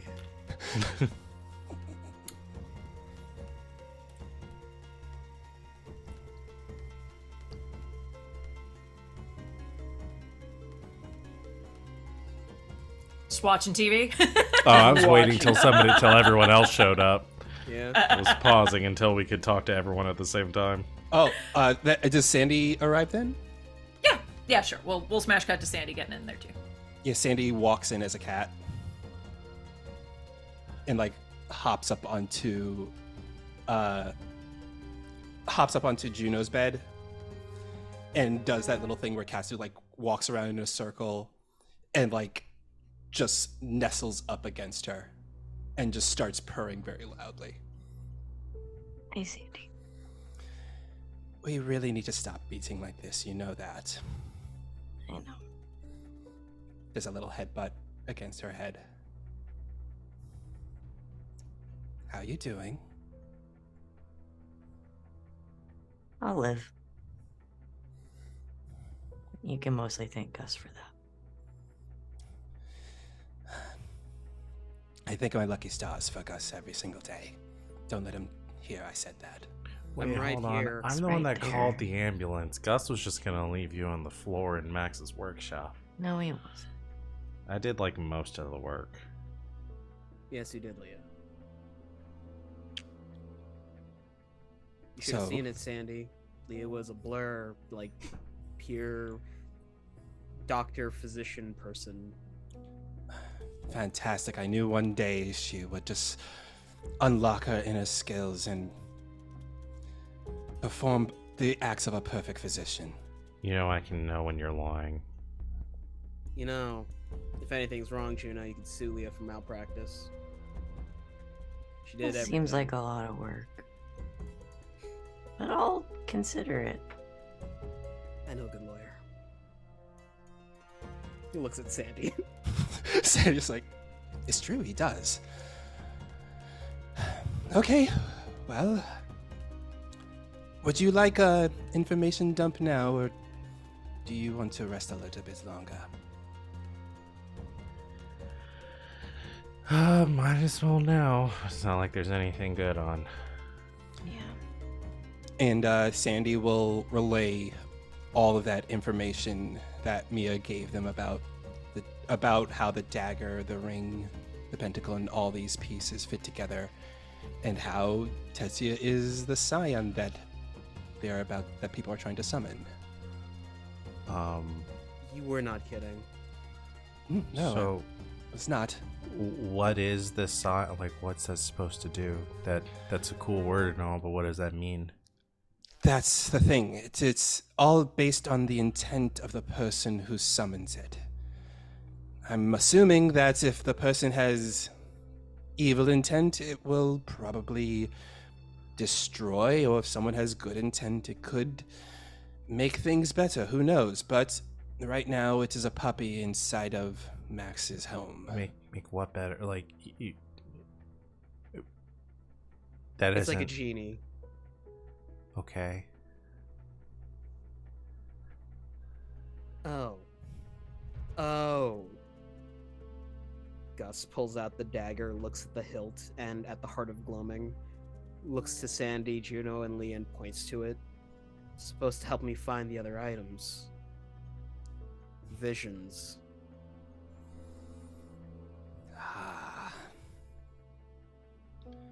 That would explain that. Sometimes I wish we could have like a Dungeons and Dragons style, like sentient knife that would just tell us things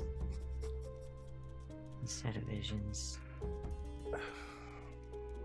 They give me migraines. Sometimes I wish this knife was also a flute so I could summon a giant tiger, but we all can't get what we want, right? No, it's a dinosaur. Godzilla? Sandy, help me out here. Green Ranger. It's a kaiju. Kaiju. You guys are nerds.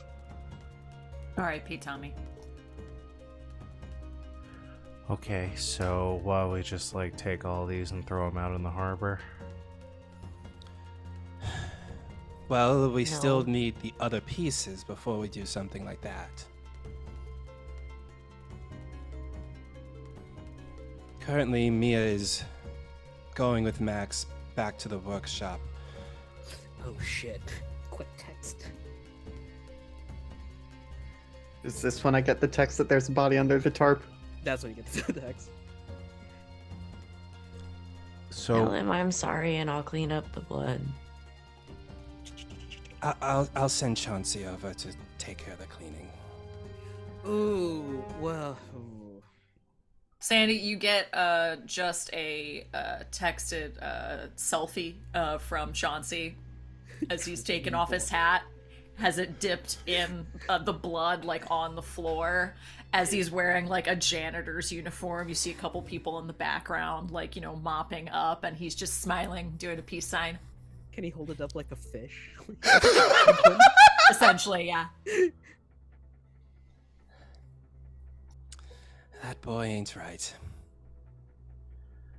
He gets it from your side of the family. So what?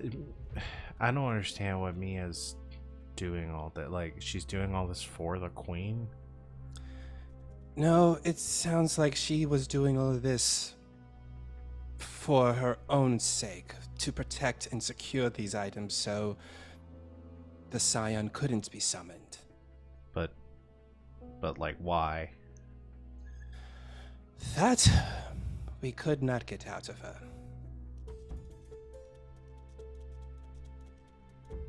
She's still being very cagey about all this. But Max is very capable and can handle himself, and he has home turf advantage. If we do get all the pieces together, we could always just Thanos them. Use the Scion to get rid of the Scion forever. You don't even really even know what this thing is, though. No, we don't.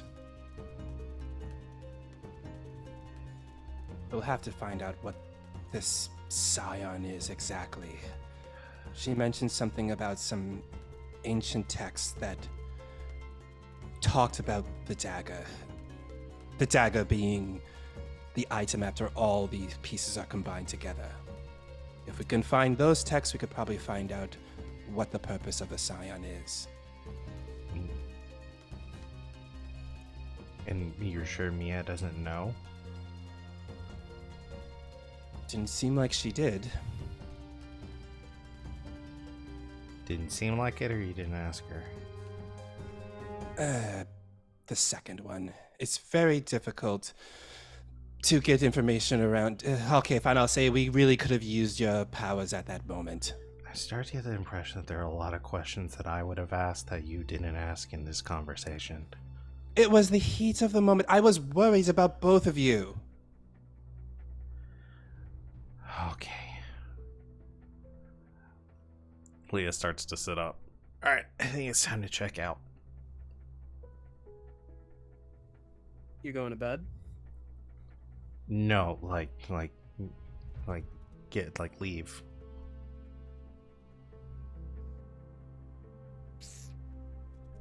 You I two think are I have still- more blood in me than when the night started, so I should be good.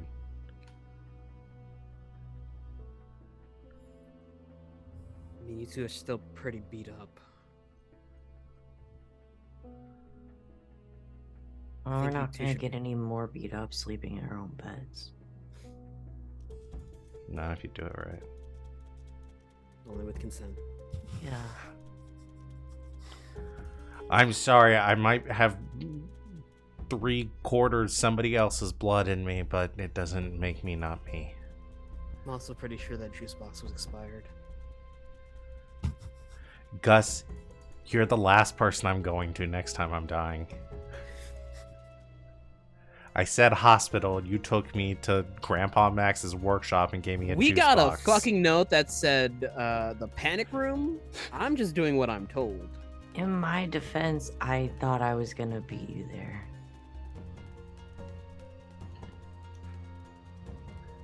Okay. I'll stop Monday morning quarterbacking. Let's get out of here.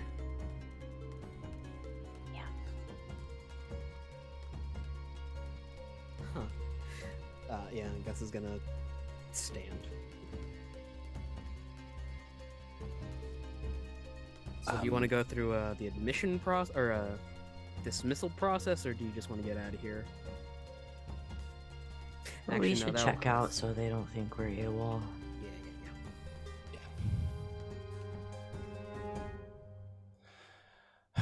All right. One other thing. When Max showed me the footage of the workshop, there was Yep. okay. And the reason behind that? I think this might be a panic room conversation. Got it. Oh yeah, I've got some stuff to tell y'all too. All right, let's get going then.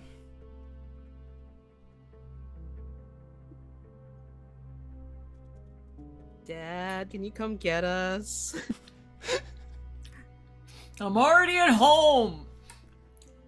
I'll get some. That more would sugar. be tricky. Because it feels silly to be like, "Hey Pam, I could use some backup," but then also, "Hey Pam, could you go pick everyone up at the hospital?" We'll just Uber there. It's fine. I got it. I'll use the company card.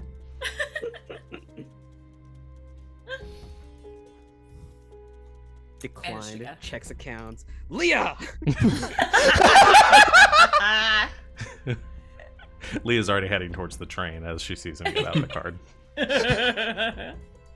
Ain't I a stinker? You all manage to get back to Max's, where you arrive and well, yeah, you see another person there, but you really don't recognize this individual. They just look like a human in a hoodie. And you see Pam. Pam! Oh, Pamela. Can I Oh tell my- as I approach, as I'm reading their mind, can I tell that this is Mia? Yeah, I would say so. So Leah just walks in and says, "Hey Mia," and just keeps walking past. Hi, Leah. Right, and you all see Mia transform back into Mia. Clothes stay the same, but she now looks like the same person you recognize. recognize. Oh, God. I wasn't expecting that one. Girls, what happened? You look like shit. Rosebush. Yeah, is that the rose bush you mean? And you see that like the tarp has been adjusted as if Max like looked under it and then put the tarp back over. Yeah, that's the one. Holy shit, you killed him? It was him or me. You killed the King of Visions. It was him or me. Pretty shitty King of Visions if you couldn't see that one coming. I knew you were gonna make that joke. Because I'm psychic. Well, psychic he was not. Sandy pulls out his phone, calls Chauncey again. Chauncey? We don't need Chauncey. I can handle this. Oh, thank goodness. I don't want him to get involved in this one. He puts the phone away. I didn't want to just leave him there. Yeah, no, that is a smart thing to do. Should strip the body, find anything useful, and then, well, my industrial furnace is big enough to fit a body for a reason. Is it this exact reason? I mean, it's one of the reasons. Sometimes I deal with a lot of stuff I need to burn. This one is pretty high on the Helps with the list. smelter. Not with the smell, though. I mean, you've got some polypropylene barrels in the back. It just mimics dumping acid. That smell is worse. No, it is just as bad. Besides, people are used to seeing the smoke rise up from this house, so won't raise any Pie shop. questions. All This right, might still be Sweeney the Todd, blood let's loss get to talking, work. but we should burn him because his bones would probably make pretty good components. Oh yeah, Archfey bones. I'm very tired, but he wasn't that hard to kill. Well, it's because you're a straight up badass. Yeah, And he's because everybody. he always has someone else fight his battles. You got me pretty good. I think these are gonna scar, but Scars are rad as hell. Chick stick scars. I look like a pincushion. yes, everybody choose breaks when you bend them back far enough. Unless Damn, they're honey. A wacky waving inflatable tube arm man. But Fuck. he was not. I'm hungry. Like in I'll go grab some snacks from the kitchen. Y'all talk amongst yourselves. It seems like that's what you want to do right now. Pam, sorry, I don't mean to like be needy, but something high protein. Oh, of course, honey. You're not needy. You're fucked up. Thank I'll you. get everybody a snack. Thank you. Can I get a smoothie? There's frozen fruit in the freezer. This one time, I'll make everything to order. How's that? But after this, I'm not your mama, all right? Yes, Make you a ma'am. smoothie. Pam makes her way to the kitchen. Sandy transforms back into a cat and hops in Juno's lap. Purrs. Okay. So it seems like we have some stuff to air out. Yes, where's the scion? Wait, I thought we had to summon the Scion.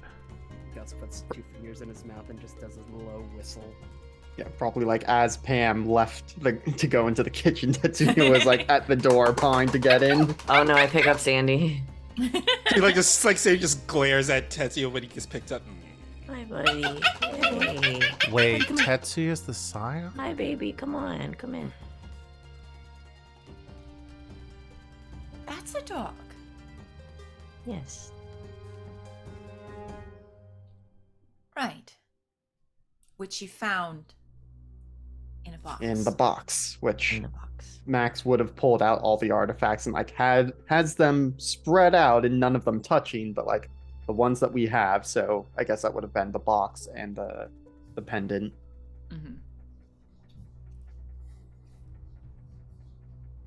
And you have the other items, yes? I've got the ring. Items plural, but pulls out the dagger and flashes the hilt. Do you unsheath it? Yeah. Again, as pretty standard. As soon as you unsheath it, Ah, fuck. Cold. everything that you would imagine glows. Is the cold intenser because there's more items around it? Not really that you notice. The one thing you will notice is when if you're holding the dagger and you bring it closer to an item that's not, attached to it, it seems to like glow a little brighter, get a little more intense.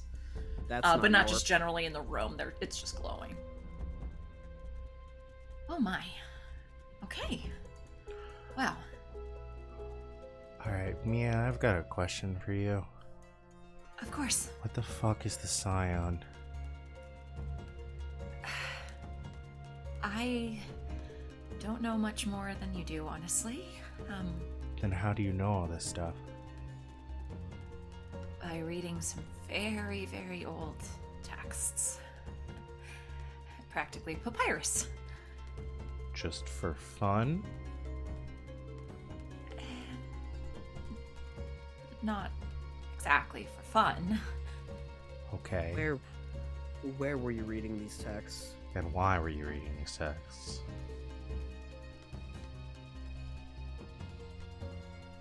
Let's start with why.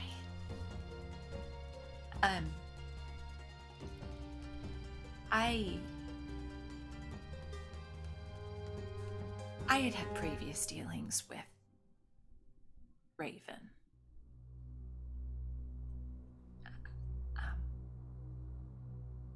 Before I really knew what she was capable of, I had ended up owing her a favor. And soon after, my brother had been mixed up with her, but I was unable to speak specifically to that. As you know, she was rather good with Gaius. But once I was able to be freed of that, I did everything that I could to help save all of you. And again, I apologize for my part in putting all of you in danger because of that. However, I had first heard about Scion, more specifically, from some of my first encounters with Raven. And what she wanted to do with it. Well, not her, precisely. Her mother.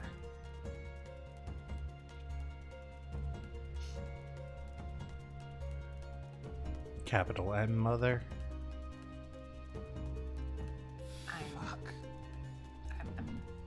I'm not sure. She just, No. I didn't see it read. I just heard her talk about it. If she's talking about mother, she could be talking about the mother of monsters. Oh.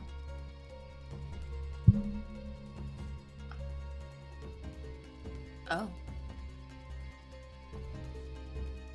I see. Well. That would explain some things, I think. Like? Well, why she was such a ruthless bitch, for one.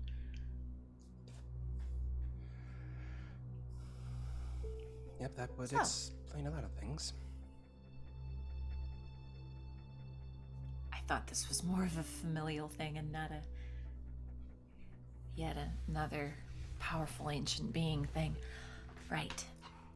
Okay. Well, new information to incorporate. So this very much cannot get into the wrong hands. That if we have another player involved. So you're just doing this because you got mixed up with the wrong people, learned what was going on, and put it on yourself to fix it. Well, frankly, yes. Also, it might seem, I don't know, corny, but we've had... It is stupid to say that it seemed like fate. She goes to the table and picks up the pentacle, the one that Jeff had given you. Corpus has been in my family for generations. Honestly, I'm fairly certain it's the reason that my brother and I can do the things that we do. We always thought that it was just a family trait, but when I saw this staring at me from an ancient tome,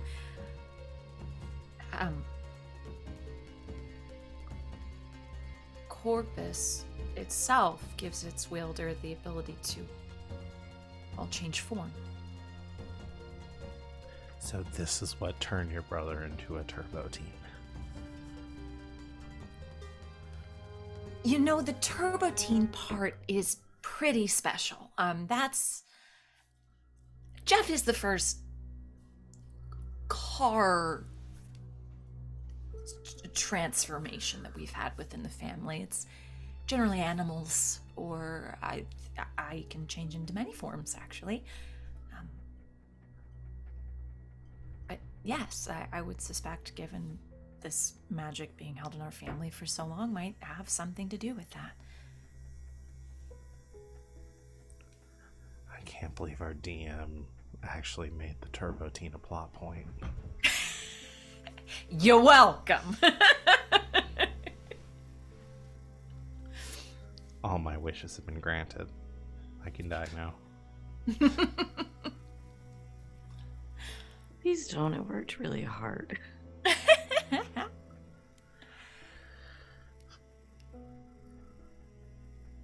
Okay. I also, I guess I should just ask. Everything she said, true? Yeah. Okay.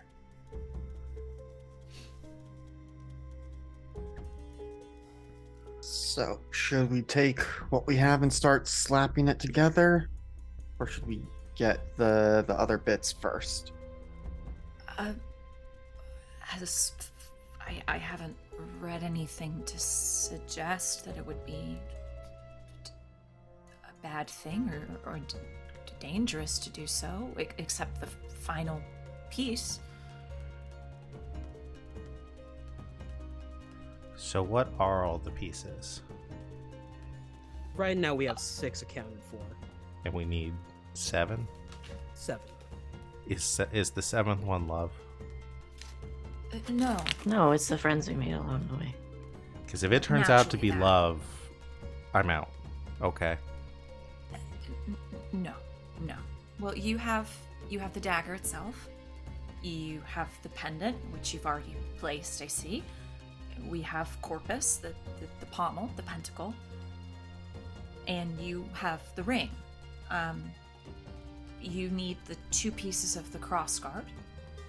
And you need the grip itself. So what's the box? Box gets cold and glows too. Oh, I hadn't read about the box glowing, but yes, it was a container for the cyan itself. So why were we able to open it if we didn't have all the pieces?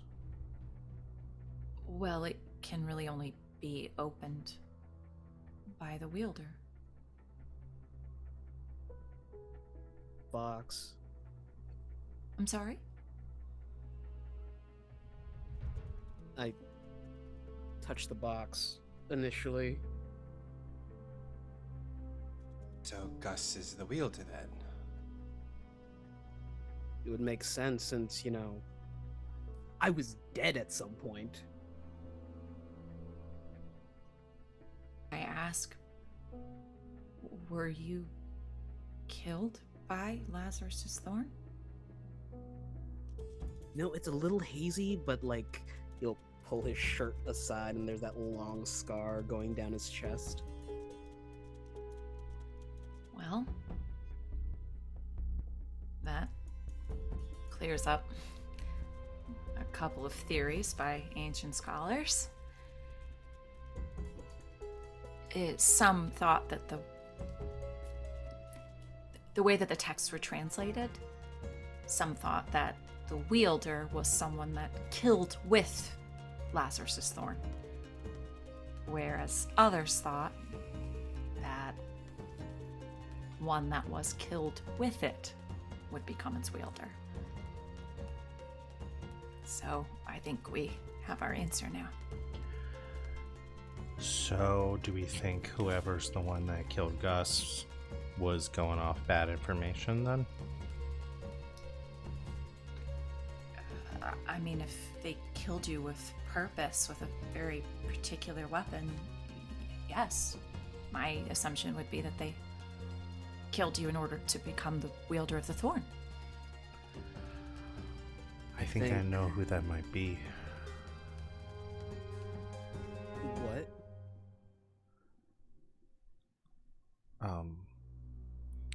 I learned something tonight at dinner.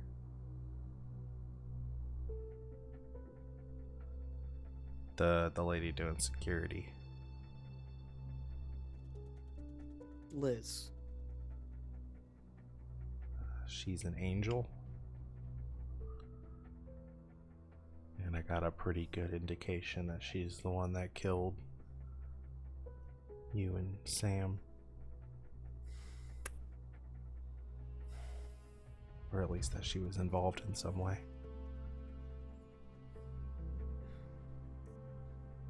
She was my old CO. She called me to get a group together to go in the jungle to investigate something.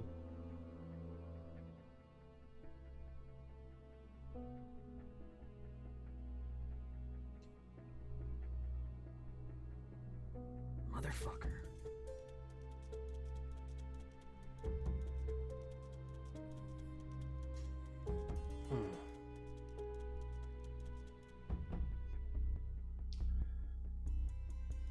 Well,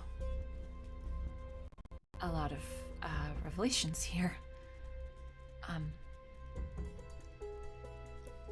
I suppose speaking of angels,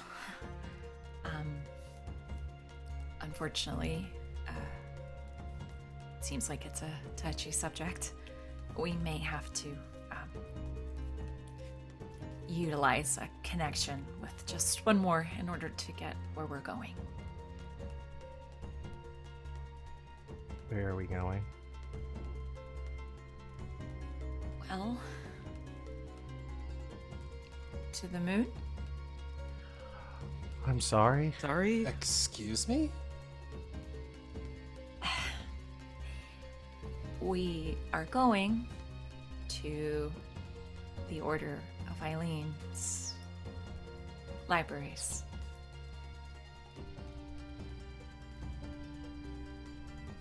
Right. Oh. Fuck. How'd they get it all to the moon? You know, I haven't asked. Mostly because I was just pretending to be one of them in order to utilize their libraries. You used an angel to get to the moon. Yes. Technically speaking, the library is not in our plane currently. It's no longer in the other plane, as that plane no longer exists. But it's not quite here either. So Space between. it's similarly to the Fae realm here, but what did you want me to say? The wicked lies we tell? No, I wasn't going to go there, RJ. Savvy was mouthing it. I was singing. Space between the wicked lies. Okay, that's fine. Yes. So, I mean, the angels are the only ones that have control over the gate currently. So, yes, I had to make a contact. Who's your contact?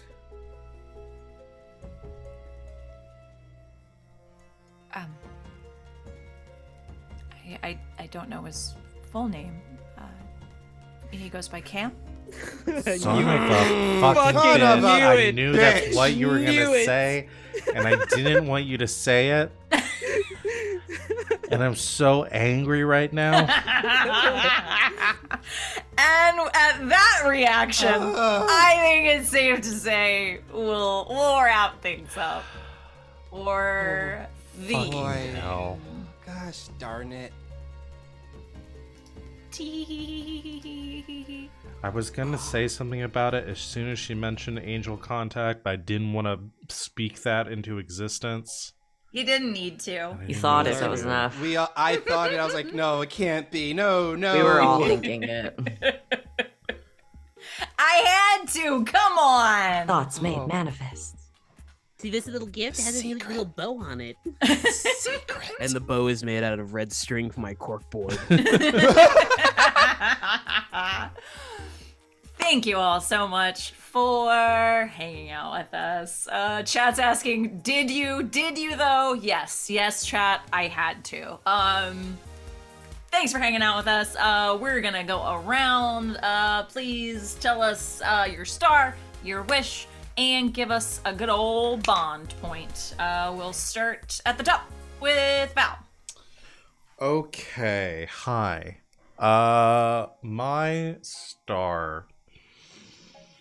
I mean, my star has to go to Juno for soloing the boss. Everyone in the party was outside of the boss room, and she just went ham and tanked it all Let me on her solo own. him. Yeah. I put a pot on my head and just ran in there. Yeah, Fucking that's did. really what happened. 1v1. That was Holy it was shit. brutal, and hopefully let Juno get a lot of her bloodlust out. It's been stewing all season. Big bloodlust stew. I don't think they made more Kill Bill movies. I'm just saying. I'm sorry, my brain just processed Juno waking up from the fucking surgery and going, Juno the Grey. Yes, they once called me that. I'm Juno the White. Fucking soloing that Balrog, baby. She got all the XP, and they're Amazing. Just carries the loot chest out into the hallway, drops it in front of the team, just walks away full of drama. And Sandy immediately Incredible. rolls greed on it.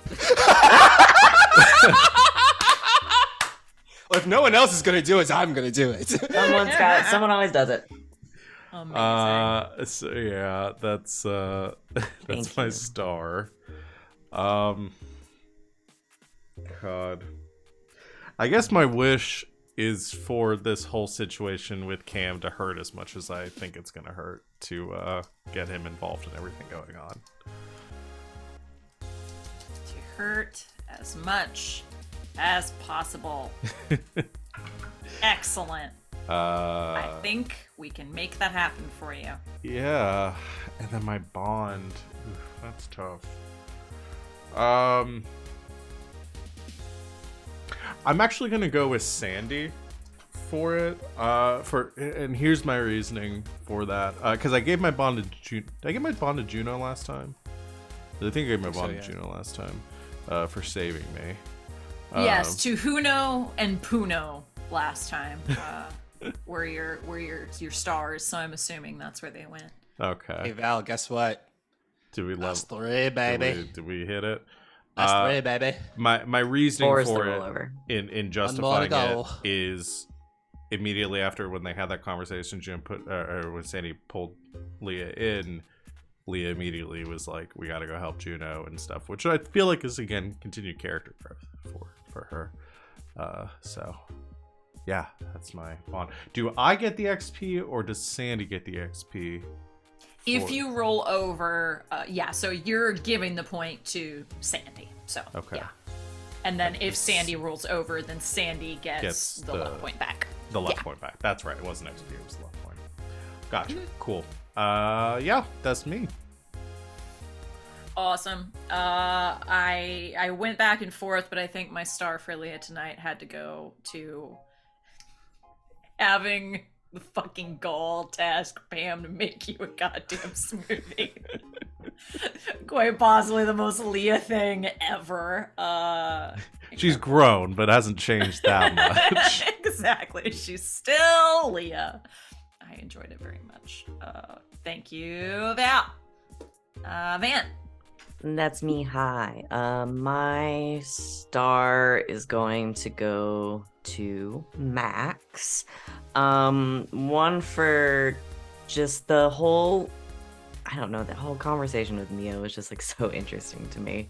That like initial conversation where Max kind of like took the lead and was a little more forceful with her. Not forceful, that's not the right word, but Alex, you do a really good job in general, but especially as Max of like getting across how important the situation is without like being in panic mode, which is always fun to watch, and I just found it really interesting and fun. And also, it was a very funny joke about the king not seeing it coming.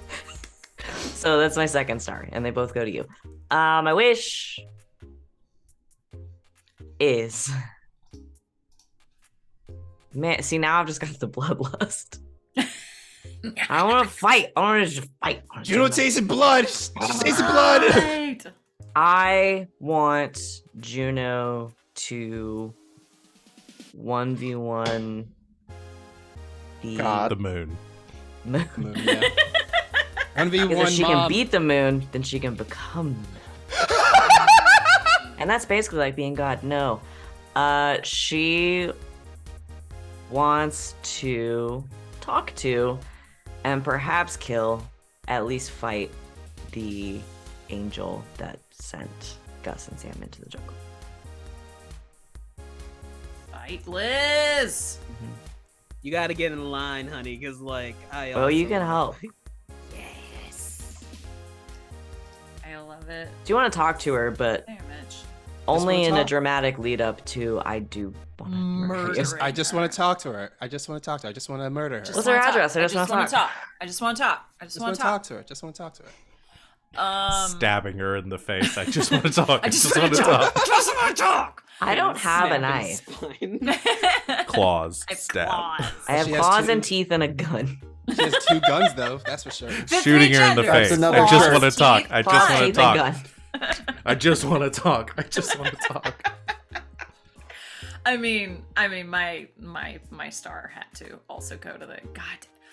I thought I beefed him up pretty good, honestly, but you won. You 1v1'd him. That was insane. That was absolutely insane, and not at all what I expected your friends to come give some backup, but holy shit, those were some great rolls.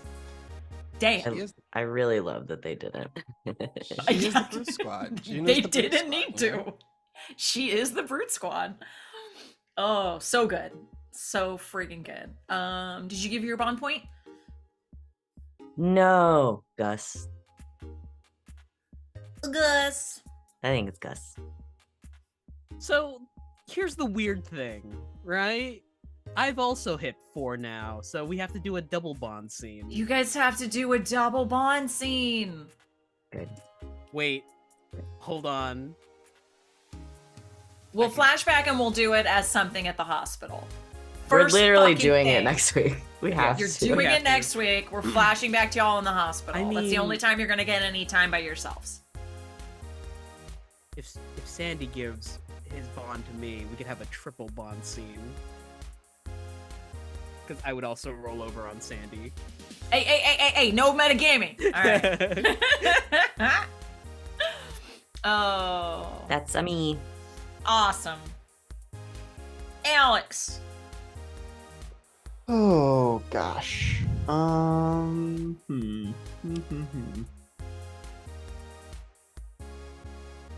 think my star is going to go to Sandy for all the creative usage of the astral plane. Came in very handy in getting people out of situations and giving us time to talk about things. So a very useful skill to have around, especially for, oh shit, our friends are dying in the hospital. Let's go in this pocket dimension where we have time to think about things and not just spur of the moment do stuff. And then my wish is... Gosh.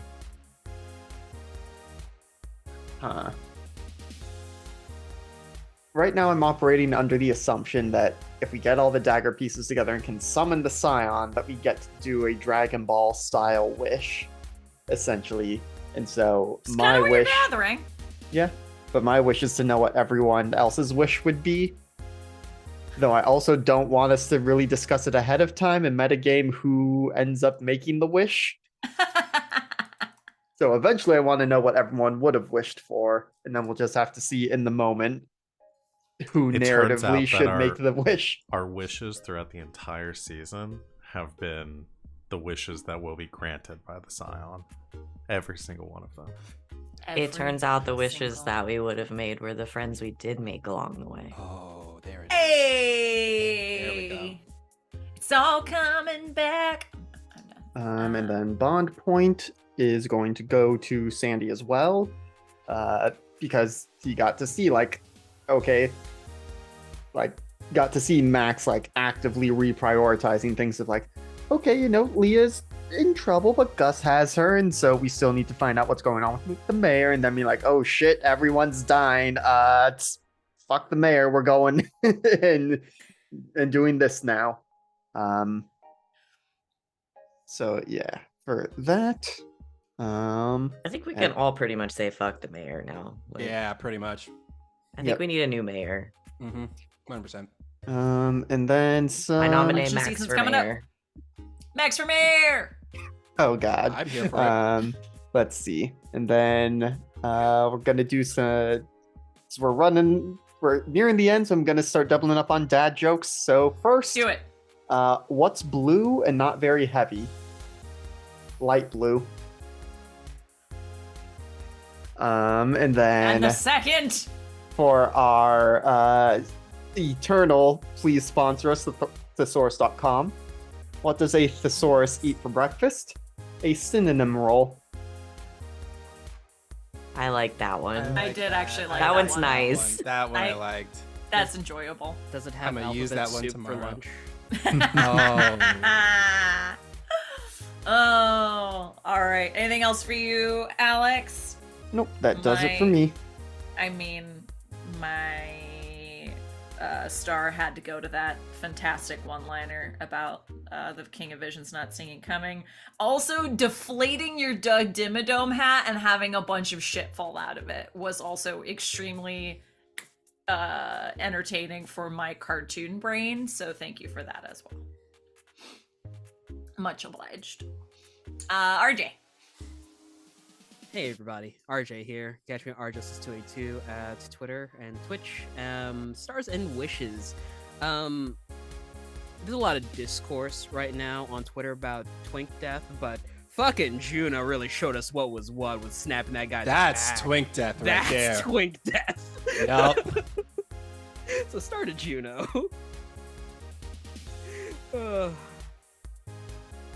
Wish. I just want everyone to have a happy ending at this point. Y'all, we're pretty close to endgame. We're in endgame, and We're endgame, Archie. Just Oh, a good ending for everyone. That's all. I can appreciate that. Who is your bond point going to? I'm gonna give it to Leah this time because of bleeding out and drinking expired Ecto Cooler, which they discontinued. I mean, they did bring it back for a hot minute. For like That was my star for you! Was the Active Cooler. Because what a fucking pull. I was like, Capri Sun? What? No, you pulled out High C Ecto Cooler. Also, it's something Max would keep in the cooler just in case, like, expired to cool, like, like, hey, who drank all my Ecto Cooler that I was saving for a rainy day? It just never Perfect. rains in Concord. What? Perfection. I love it. Anything else for you, RJ? Nah. Wally! Oh boy. My star, it goes to Juno, just straight up, like Batman broken bat moment of just like you're broken and done and snapping the king in half. That was so fucking visceral. and Leah was awesome. in danger. I loved it. It was so good. I'm just a sucker for combat in general. My wish though, I'm ready for Sandy to finally have that full out meeting with his mom and just rip into her and just not like physically, just go off on her. And because it's all led up to this for him, because yeah, he needs that final disconnect because he was able to get out of her employment, but she's now fucking over his friends, and it's now getting She's to the now point of, like, fucking over the entire world, let's be honest. yeah, so it's like, look, he's gonna have his moment that I just want him to have his moment where he finally just gives it to her, is really what I want. That, and just to have everyone have a happy ending. Do you want me to fight your mom too? Yes, please. I'll fight your mom. Okay. Thank you. All right. Ooh, can I So get in on fight Liz and Sandy's mom. Got it. My bond goes to Max because it's like Sandy said. Sandy has never once like lost his cool and got emotional like that before, and he got to see, like, the shell break for once. So that's something not many people have seen before, like outside of Juno. So No. yeah. I love it. Oh, Sandy, my star was for being so gosh dang adorable, curling up with Juno at the hospital. They're Look, just, when you got- they're just so dang cute. Look, when you got a cat, you get to learn Kitty these purrs have tactics. healing power. They do, yeah. They really That's science. Look it up. It is. science. Thank you so much, Wally. Thank you overall to my friggin' phenomenal cast. I love y'all. You make this easy and enjoyable. Second star also goes to Sid for just kicking ass with this entire session, because holy crap, this was amazing. Like, Good storytelling. yes, fantastic storytelling. Like, I know you were saying, oh, I'm rushing. No, this was so perfectly paced out in just the right ways. So, choice. I should rush things more often. Thank you guys. I'm very excited. We're on track. We got 3 more. Possibly a 4, but 3 more. We're gonna make this happen. Thank you. Y'all are wonderful. I End of love you all session dearly. XP. God damn it. Keep our ass following questions till we conclude the car mystery. No. No. No, we didn't. Did we learn something new important about the world? Oh boy. So much fucking shit. Oh my god. Did we save someone from certain death or worse? Yes. Yes. Sure did. Did we learn something new or important about one of the hunters? Yeah. Yeah. Yeah, you kind of did. Yeah. Yeah. So that's 2 XP, friends. I level up. Ooh, I leveled advancement. up. Level up. Level up. Yeah.